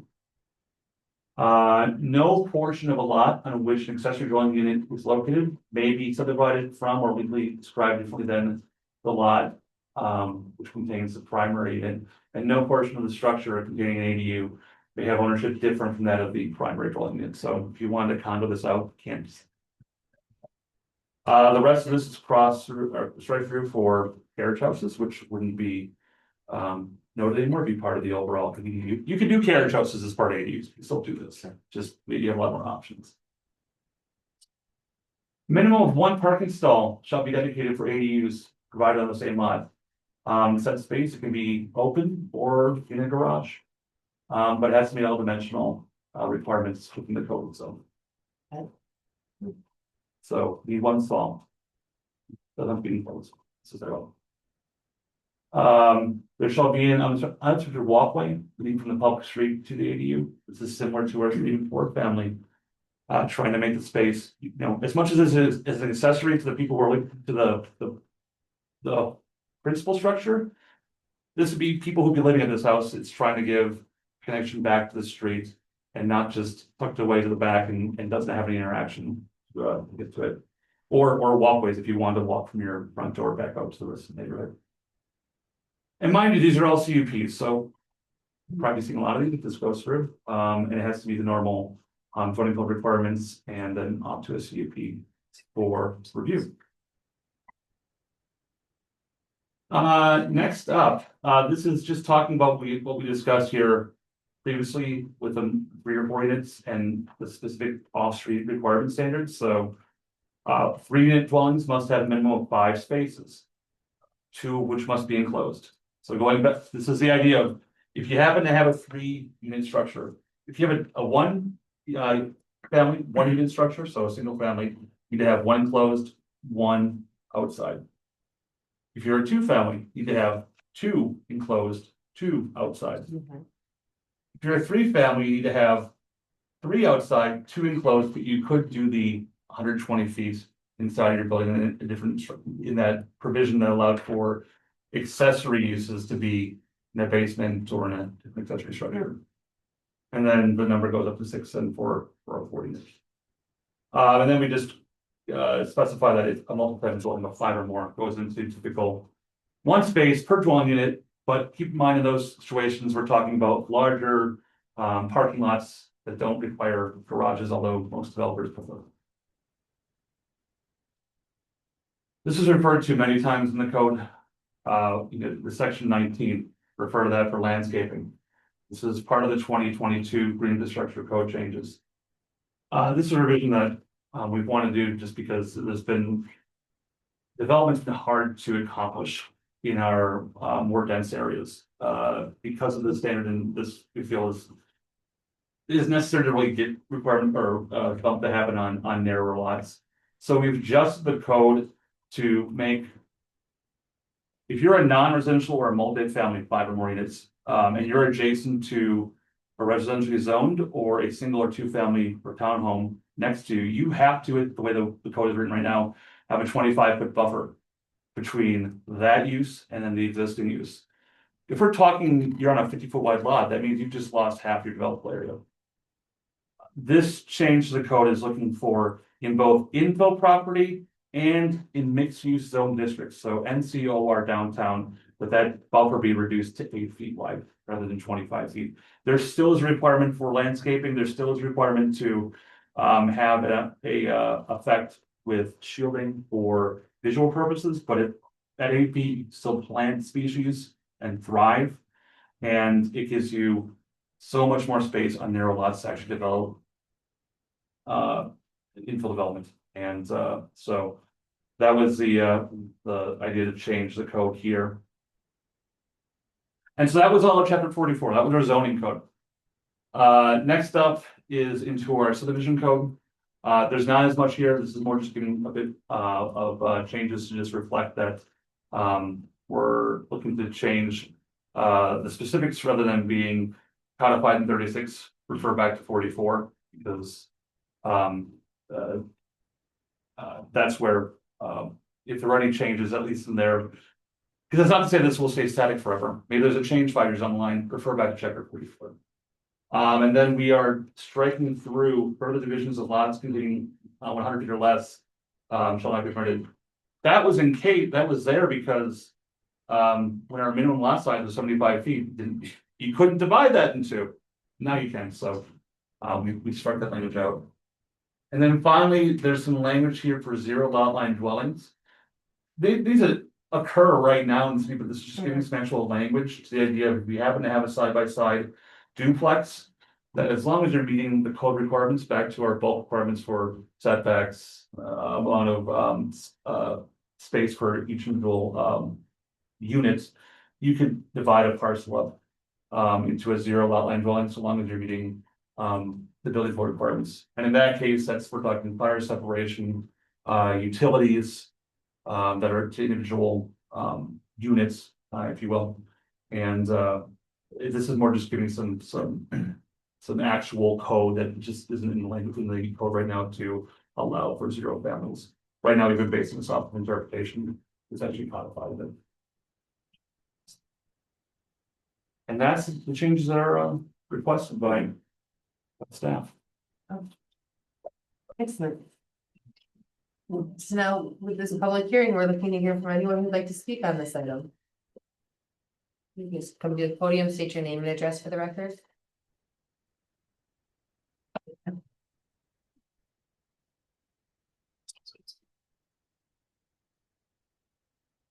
My name is Pat Castor. My office is at 2170 Belk Avenue. And I'm River City Realtors. I'm in real estate and I'm land development. And I've been a part of land development in Green Bay initially a lot. And then things weren't as compatible for us. So I haven't done any development in Green Bay since Martin Luther King Grade School was built, which is a long time ago. But I want to congratulate the city and John and whoever all came up with this plan, because you have a vibrant community with all your development districts that are excited with all their new things that they're doing. And they're trying to draw other businesses here, and businesses look for rooftops. So by what you're doing now, you're going to be making the development process in Green Bay better, and it's going to be more economical. And one of the things that I look for is we have a lot of young people that are frustrated because they can't buy or have home ownership. And part of that is because we have too big of lots. We have too big of houses that are being built with 3-4 stall garages, and all that stuff adds to the cost. Where with what you're doing in Green Bay, you're going to see a younger growth of home ownership. And that's a plus for any community. So for the Realtors Association, I give you my kudos, and for myself, I'm so proud that this is happening in Green Bay. Thank you. Thank you. Is there anyone else wishing to speak on this item? Hey, I'm Jesse Wellens. I live at 1084 Dousman Street. And I'm here on behalf of the Fisk Edition Neighborhood Association. Definitely echoing the previous speaker's comments that we wholeheartedly support and are enthusiastic about these proposed changes.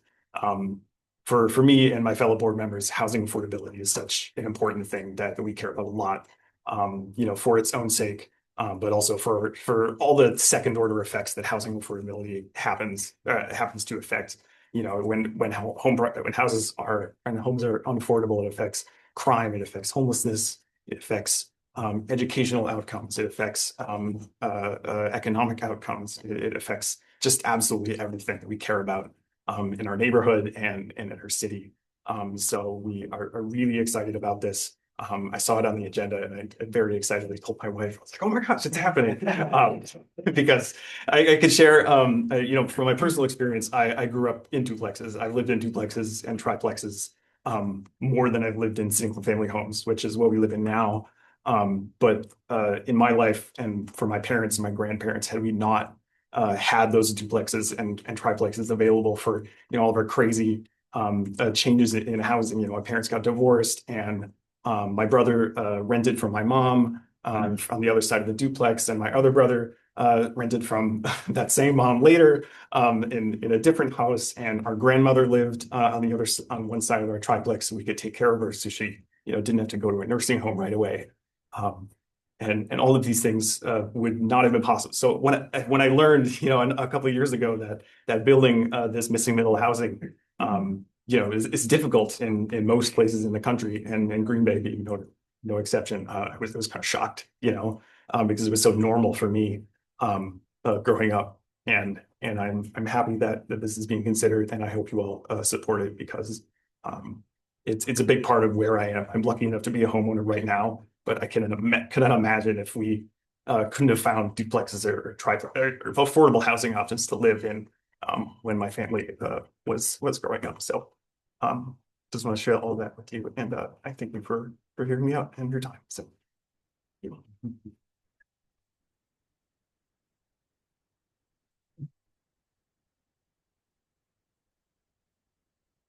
Hello, Joey Presley, Alder for District 6, also a member of the Equal Rights Commission, which I'm speaking on behalf of for this item. My address is 837 Liebman Court, Department 7. Emphasis on apartment because I'm a renter because I don't have a home. Well, my apartment is my home, but home ownership seems out of reach for a lot of people, as you were saying, in my age demographic. So I do think that these sort of zoning changes can really broaden the types of homes and the amount of homes that can be created in our city. So I very enthusiastically support this, and I also support it on behalf of the Equal Rights Commission. We released a report before I was on the commission in 2023 recommending changes to ensure equal access to housing. And one of those was zoning changes to make sure that more homes can be built, more types of homes can be built. So I know that was already in the works by the time we had put that in the report, but I'm really glad to see it, coming together at this point. So again, from all of my positions, as a renter, as an alder person, and as a member of that commission, I enthusiastically support this. Is there anyone else wishing to speak on this item? Hey there, Frank Torres, 617 Boddard. This is a terrific, these are terrific actions. There are a lot of other cities around the country as we go all the way through this housing crisis who are already in too deep, who are in a much worse situation than Green Bay is, who are just now trying to figure out these things and trying to do these things. There are a lot of other communities who are just trying to wrangle their eyes around what a community land trust is. Green Bay is already out on that. So I support this plan because not only does it demonstrate proactivity before the problem gets worse and before a lot of other markets have suffered, but it also represents the versatility that I think we need to navigate this crisis. Thank you. Is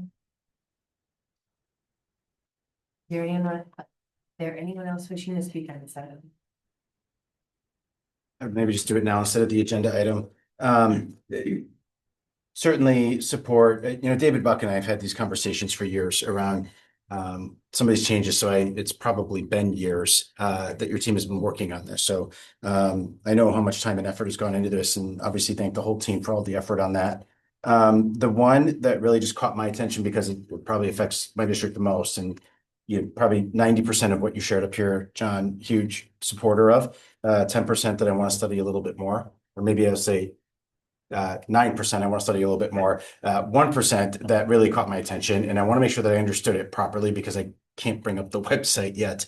But it was the item around in the downtown districts allowing residential on that first floor without a conditional use permit. Is that correct? Oh, wow, up to 50. Yeah, get to it here. It's not done. Yeah. Let me check it here, just make sure I don't want to get the wrong answer. Yeah, for sure.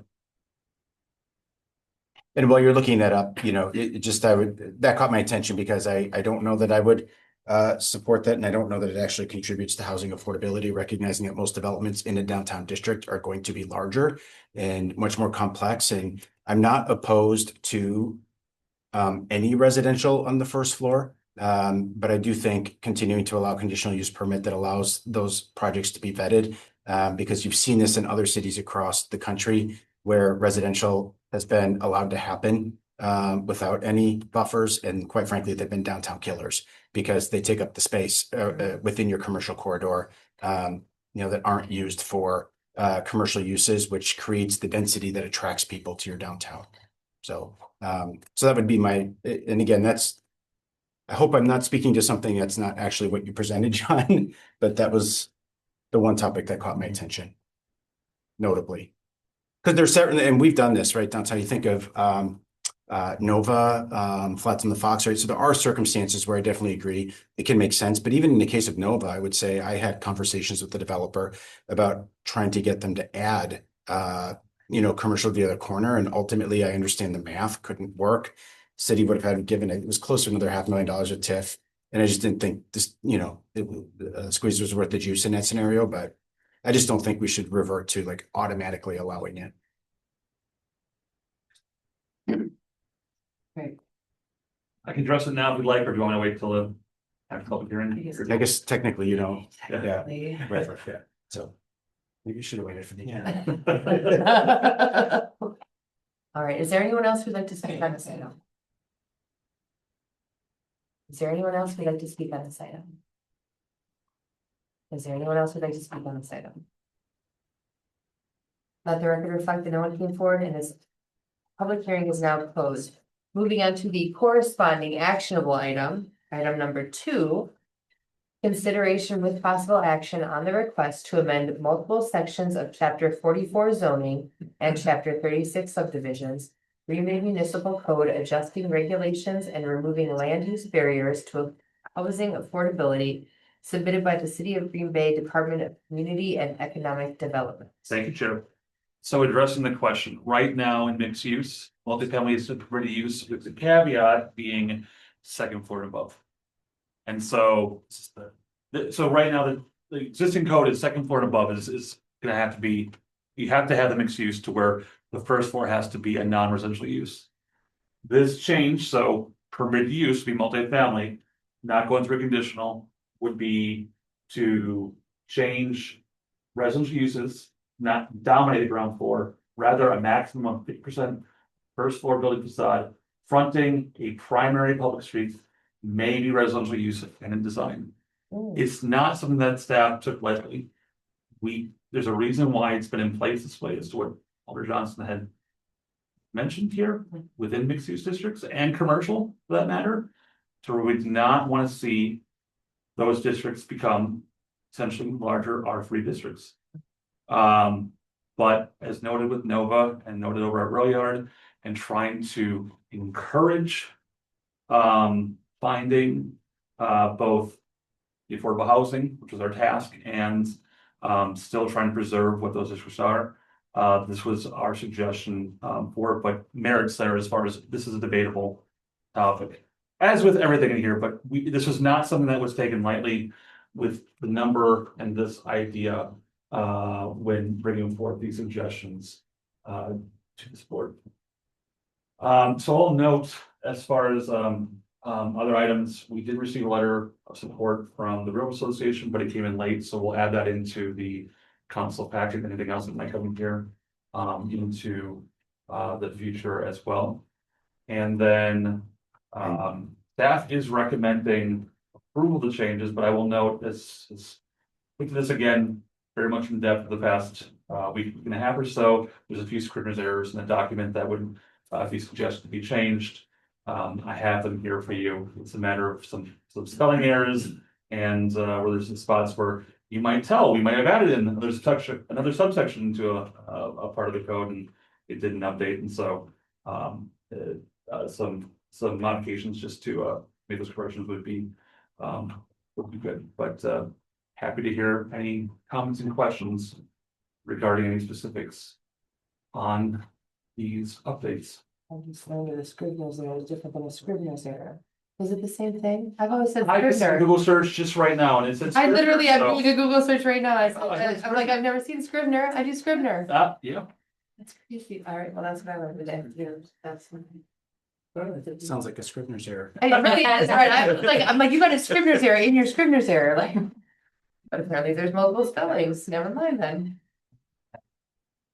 I have a minor comment regarding the going to 60% non-permeable. Allowing that actually 10%. I totally understand why you recommend it, because as you shrink the area, it's a plus to play with. My concern is we're moving away from trying to get precipitation into the ground, and we're increasing potentially the runoff to our urban streets.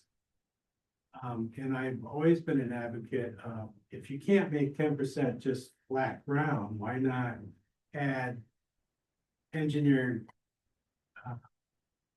items such as planters that can absorb water and drive it down and that type of thing. So I totally understand where you're coming from. It would be nice to have maybe just a recommendation when these areas go from 50 to 60 and we can do it, that you add the tech request, review, and maybe looking at different ways of putting precipitation into the ground, just to try and maintain what we have. And it could be just putting a trench that's filled with gravel. And runoff from the driveway hits that, and instead of running off and into the street, some of it goes down into the ground, trying to maintain minimizing the water runoff by simply allowing 10% more non-permeable, you're going to increase the surface water runoff.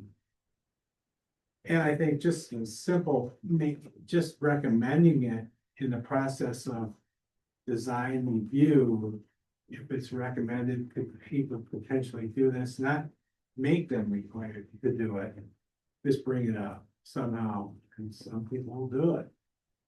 You know, I don't know how to do that in a code or standard, but somehow, if we could do this, I would hope we could do that. I have some similar concerns on that front. Now, I think there are some ways with new engineered products that are impervious to allow penetration into the ground could help with that. The site plan would take into an area that's flood prone and would require potentially additional mitigation. Is the site plan addressing those types of situations where you're pushing the boundaries of that percentage rule? We know it's a flood prone area. Would site plan somehow address that? To cover for that? Yeah. I'm a little less worried about areas that are in good shape, more about like, they're pushing the limits of it, it's flood prone area, we know that. Do we have a mechanism to address? Our mechanisms are through floodplain and floodway.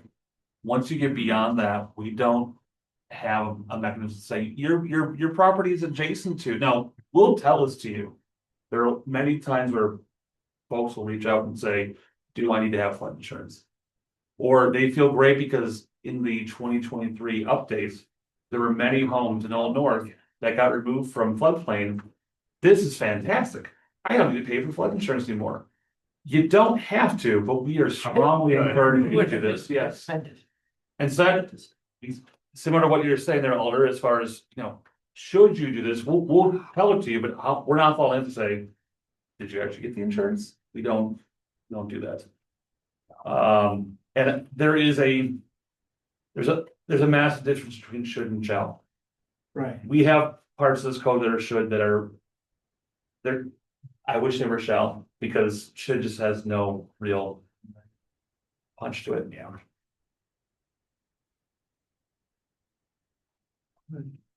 Well, and Oh, me, I'll say, sorry. I was gonna try and rock, paper, scissors, Alder Presley for it.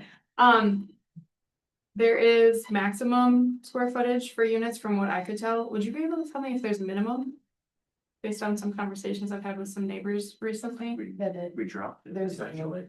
Of the unit itself, of like the structure itself, not the lot size. The the accessory structure. dwelling? Either or. Oh, No, we don't. No, would have to be typical building code requirements, which may require a certain square footage just to function. But as far as the zoning code goes, no, they were reduced. They were taken out of here. And I would suggest they're taken out because we're not having a question of folks saying, can I make it smaller? It's usually, can I make it larger? You can just like plot, like take a city line, just plop a tiny home. That's. That's right, that's what I'm I've thinking had about. people ask about, yes. But now that we've Your dropped accessory the, structure would be bigger than your tiny home, I mean. I'm gonna note this, we talk about infill lots and what it means for placing a home on a structure, and it is a more qualitative interpretation rather than quantitative. But as noted with infill, you have to meet the overall, if you're in a neighborhood that happens to have plenty of two-story homes and they're a footprint of 2,500 square feet, we would say you can't do that, it doesn't meet this neighborhood. Vice versa, if you were in a smaller lot or smaller lots, smaller homes, and you wanted to just jam in 2.5 story, 3,000 square foot home, it's not gonna fit on that lot either, so. Common sense, being reasonable, is that? I'd hope so, I mean, it's a matter of we work with folks from the public saying, you recognize what you have in a neighborhood. I think most people do. Say, bring forth a plan, whether it be a totally customized home or taking some building plans that builders have, or a mantra home even. What can work in this neighborhood with roof pitches, with sizes, with materials? So what if there is some of those smaller lots though, that have just been sitting vacant, and now that we've dropped that size, if I'm seeing that right, 5,000 square foot lots? If everything around it is, you know, 2-story or just bigger, and would that structure being smaller need to come with a CUP, or like, how would that go through if someone wanted to build a single family small house on a lot that's small? And so we're talking a principal structure rather than an accessory dwelling. Principal, yeah. Right now, folks can ask for that regardless of Okay. these code changes. Okay. And so we review it. There are plenty of lots that right now are smaller than 7,500 square feet. Okay. They exist. There are lots that are 3,000 square feet. The 5,000 square foot part comes into play with when you wanna subdivide a property. Maybe change some lot lines around, with you and your neighbor, or when we're talking about brand new subdivisions. That the requirement wouldn't be 7,500 square feet, but rather go as low as 5,000 square feet.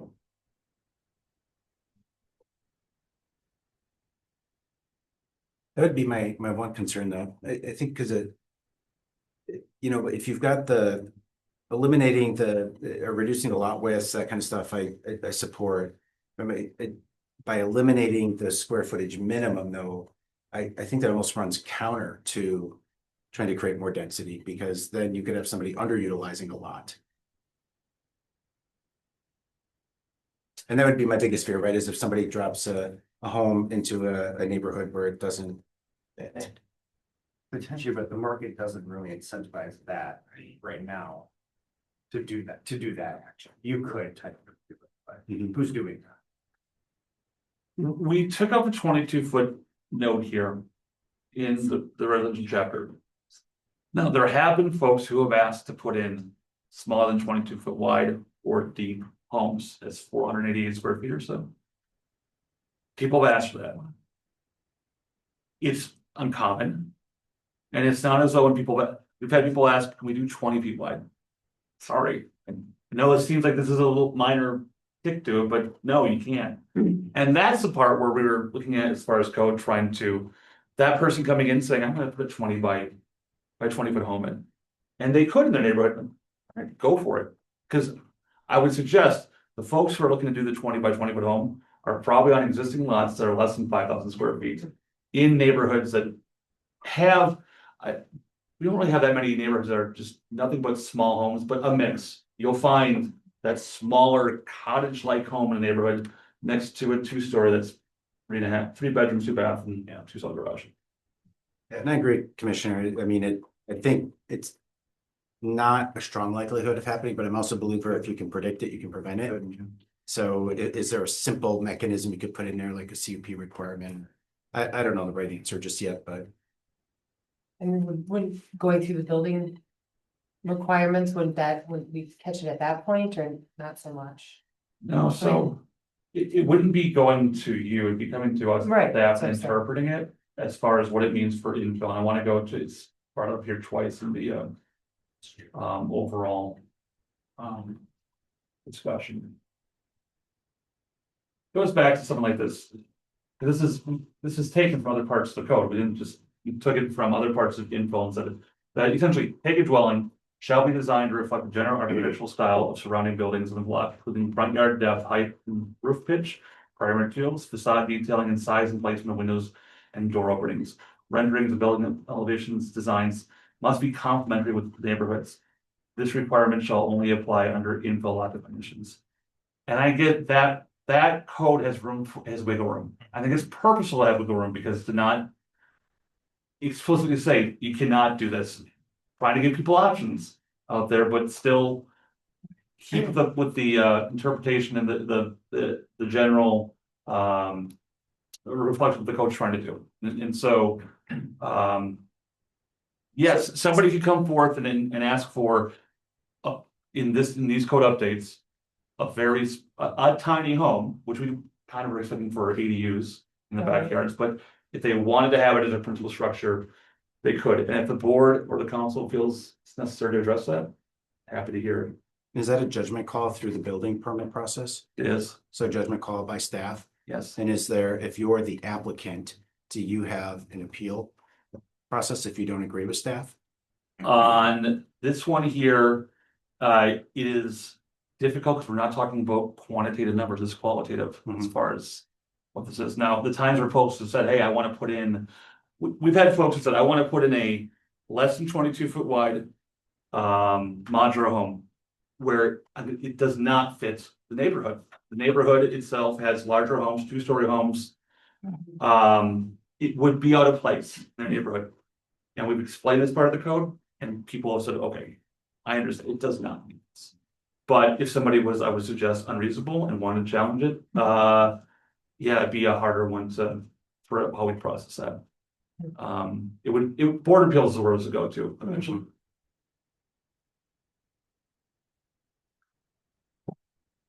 I think in my time on here, I think we've had what, 2 carriage house CUPs? I've only Two got that one I that we can just remember. had recently. We have one in 14. I'm thinking there was the other one that was on, it's on that, it doesn't matter, it was a bigger one, larger one, but anyways. Do we anticipate that opening this, changing language and opening up the ADU to an ADU, that we're gonna see more of them? Yes. Have we done, was this modeled after any other, I know we're kind of late to the party on ADUs. Model after anything else, and was there any comparable impacts on amount of those that have come in?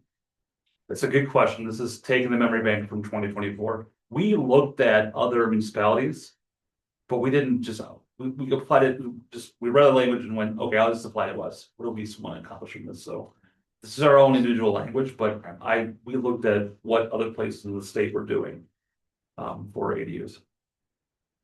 I was just curious to know if like, I mean, they're a hot topic now, I mean, just never even called them out. So, well, it's looking in the wrong place, they weren't seeing what they wanted, so they looked somewhere else, maybe found it. I'm happy that we made the change for it, but I was hoping we would see like, okay, we saw 50% increase in applications, it wouldn't be much for us. This is just, it's not based in documented calls, but we do receive these from folks, I would say on a relatively routine basis where somebody's asking, can I do an ADU? And it's, sorry, or not, you must address it to the carriage house. And if your house doesn't meet that, which is plenty of homes, frankly, then it's, I'm sorry. You're not. Yeah. Because with the carriage house, you had to have one covered parking stall. Carriage house biggest concern But deals the with carriage, if this. it was a separate, Oh, that's if I have right. one covered there and then one covered on the primary. I paid attention because only one of my properties I could do this with, and I'm like, all right, in the future, this I'm gonna do the carriage house. But that's parking was because also one parking was yeah. inside and one had to be outside. Now you're saying that this ADU, the parking, just one spot, and it can be outside. This is the minimum requirement, yes. Because it's, well, and so is carriage house, but we were looking into the lens of, this is truly an accessory to the principal structure. Because the property owner will be on site, and this is not like a duplex where it is truly individual 1 or individual unit 1, individual unit 2. In this case, you're tied to the hip to the property owner being on the property. Right. Speaking of conditional use. And I like that we open up these to make sure that, or allow them to go through without needing a CUP on it. Any analysis done on like the impact of that, either how many less we need a CUP?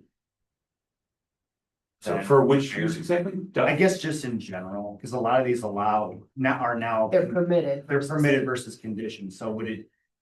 Yeah. Not because I don't like seeing conditional use. Are we gonna see It's less? more just like, is it gonna pick up the process for? It some- really, it is a 2-family. And it will speed the process for folks. And the way to still limit this is rather than saying 300 feet on a block, it is seeing what a block structure is and not exceeding a quarter of the overall block. What we do not want to see is you have 10 parcels on the block and it is 10 duplexes. It's not the goal. The goal is to try to introduce other products in the neighborhood beyond single family that could help out other folks in achieving the home situation that they have. but not take away from that overall, general built environment which has, mostly single family homes, but adding a bit more to it. But Jake, I would take this a step further if it would chip away at the number of variance requests that are made. Yeah.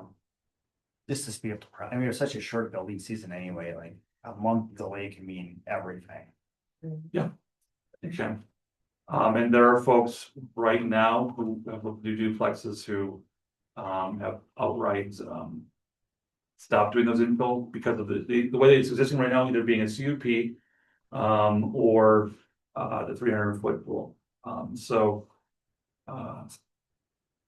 I wouldn't suggest it'll be a large influx of them, but I think we would see more than what we have now compared because of the whole person.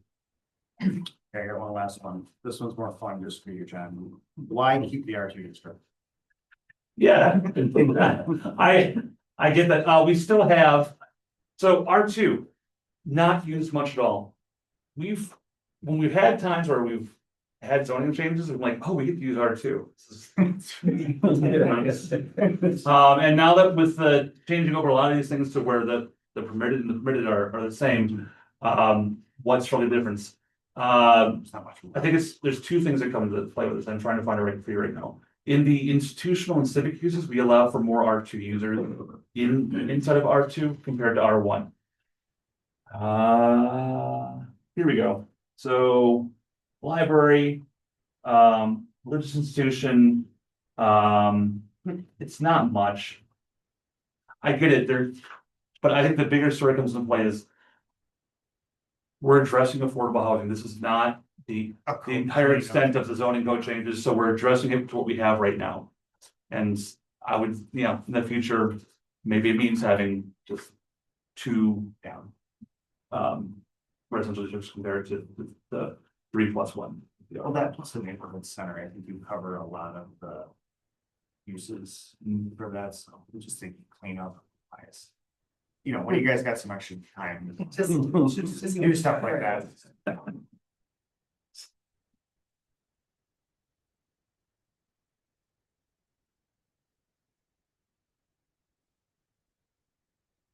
Just one more question, Chair. John, I'm wondering if you, obviously you're addressing the code in particular that talks about housing. Any chance you guys looked at if this is an ordinance, like street widths? Affordable housing is what we're. Get that. We're gonna go with street. The focus is affordable housing. So just be patient is what you're saying. The comprehensive plan calls for direction as far as the future for how we develop our overall city, and street widths are one of those things that are involved in it. So going to the larger question here with Jake, as far as what does it mean for code, I would, in the comp plan that occurred back in 2002 was approved in 0304, and there was a whole code rewrite in 2006. I'd imagine we're gonna have pretty comprehensive code rewrite happening here in the coming years. But we want to address this specific task right now. Feels a little bit like a politician's answer. Non-answer. Yeah. I want to return to impervious surfaces. Yeah. Was our resiliency coordinator consulted on that change and how it would affect mitigation? This and that buffer requirement. We understand that as far as the goals that you can have, while they're both have merit, they may not get the same pathway on this. And so, yes, discussions with DPW staff on this. Our point of view is that we want to see more development happen in neighborhoods that are already existing and give those places chances to grow and maximize when they can, rather than just keep on adding on. I mean, we still want to have development on the fringe, but even in that development, then not have it as wide and sprawling, but allow for opportunities to be more compact and narrow and allow for more density. And so to get those changes to keep on people to be reinvesting back into the established central neighborhoods, felt that was key to allow for some impervious to go higher. Thank you. I'm comfortable with it in terms of the impervious. The problem areas I think are, that's not gonna be the difference, I think, in many situations, that 10%. It's larger. I think about the East River, it's like, what type of event would it take? And that 10% is not gonna be the reason why you're having water in the basements along the East River. So I get it, but I think it's fine. It's close enough.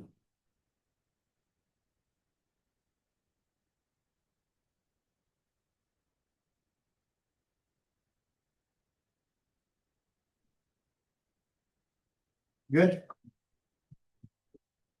Good.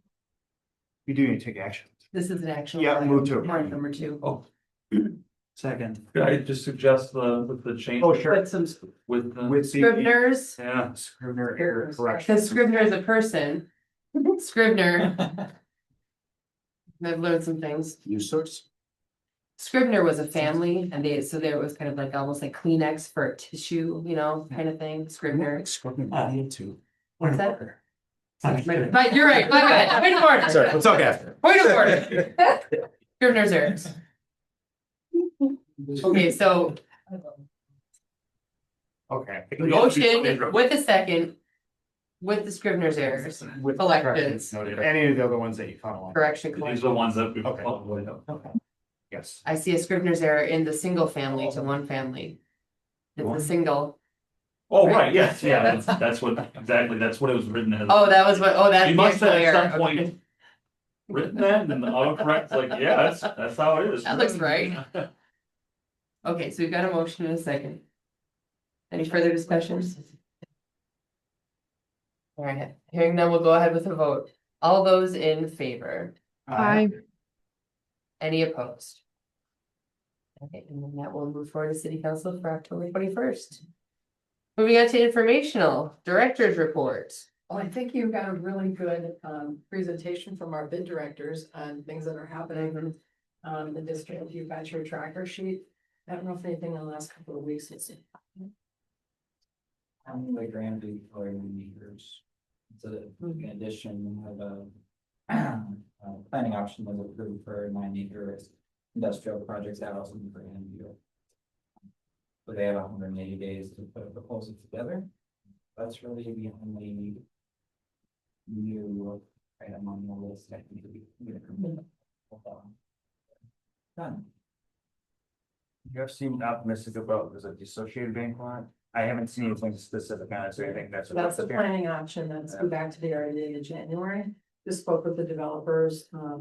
They're of course looking at a phased approach to that site compared to just a one large development. So they continue to work on that and are optimistic about it. So that's good. Checking in. So we should be getting something back in December.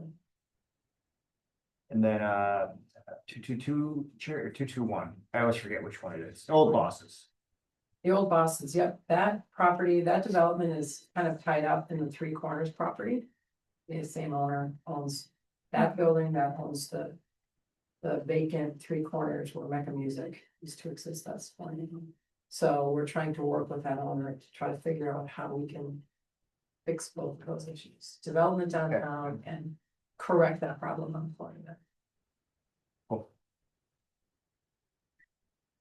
Okay.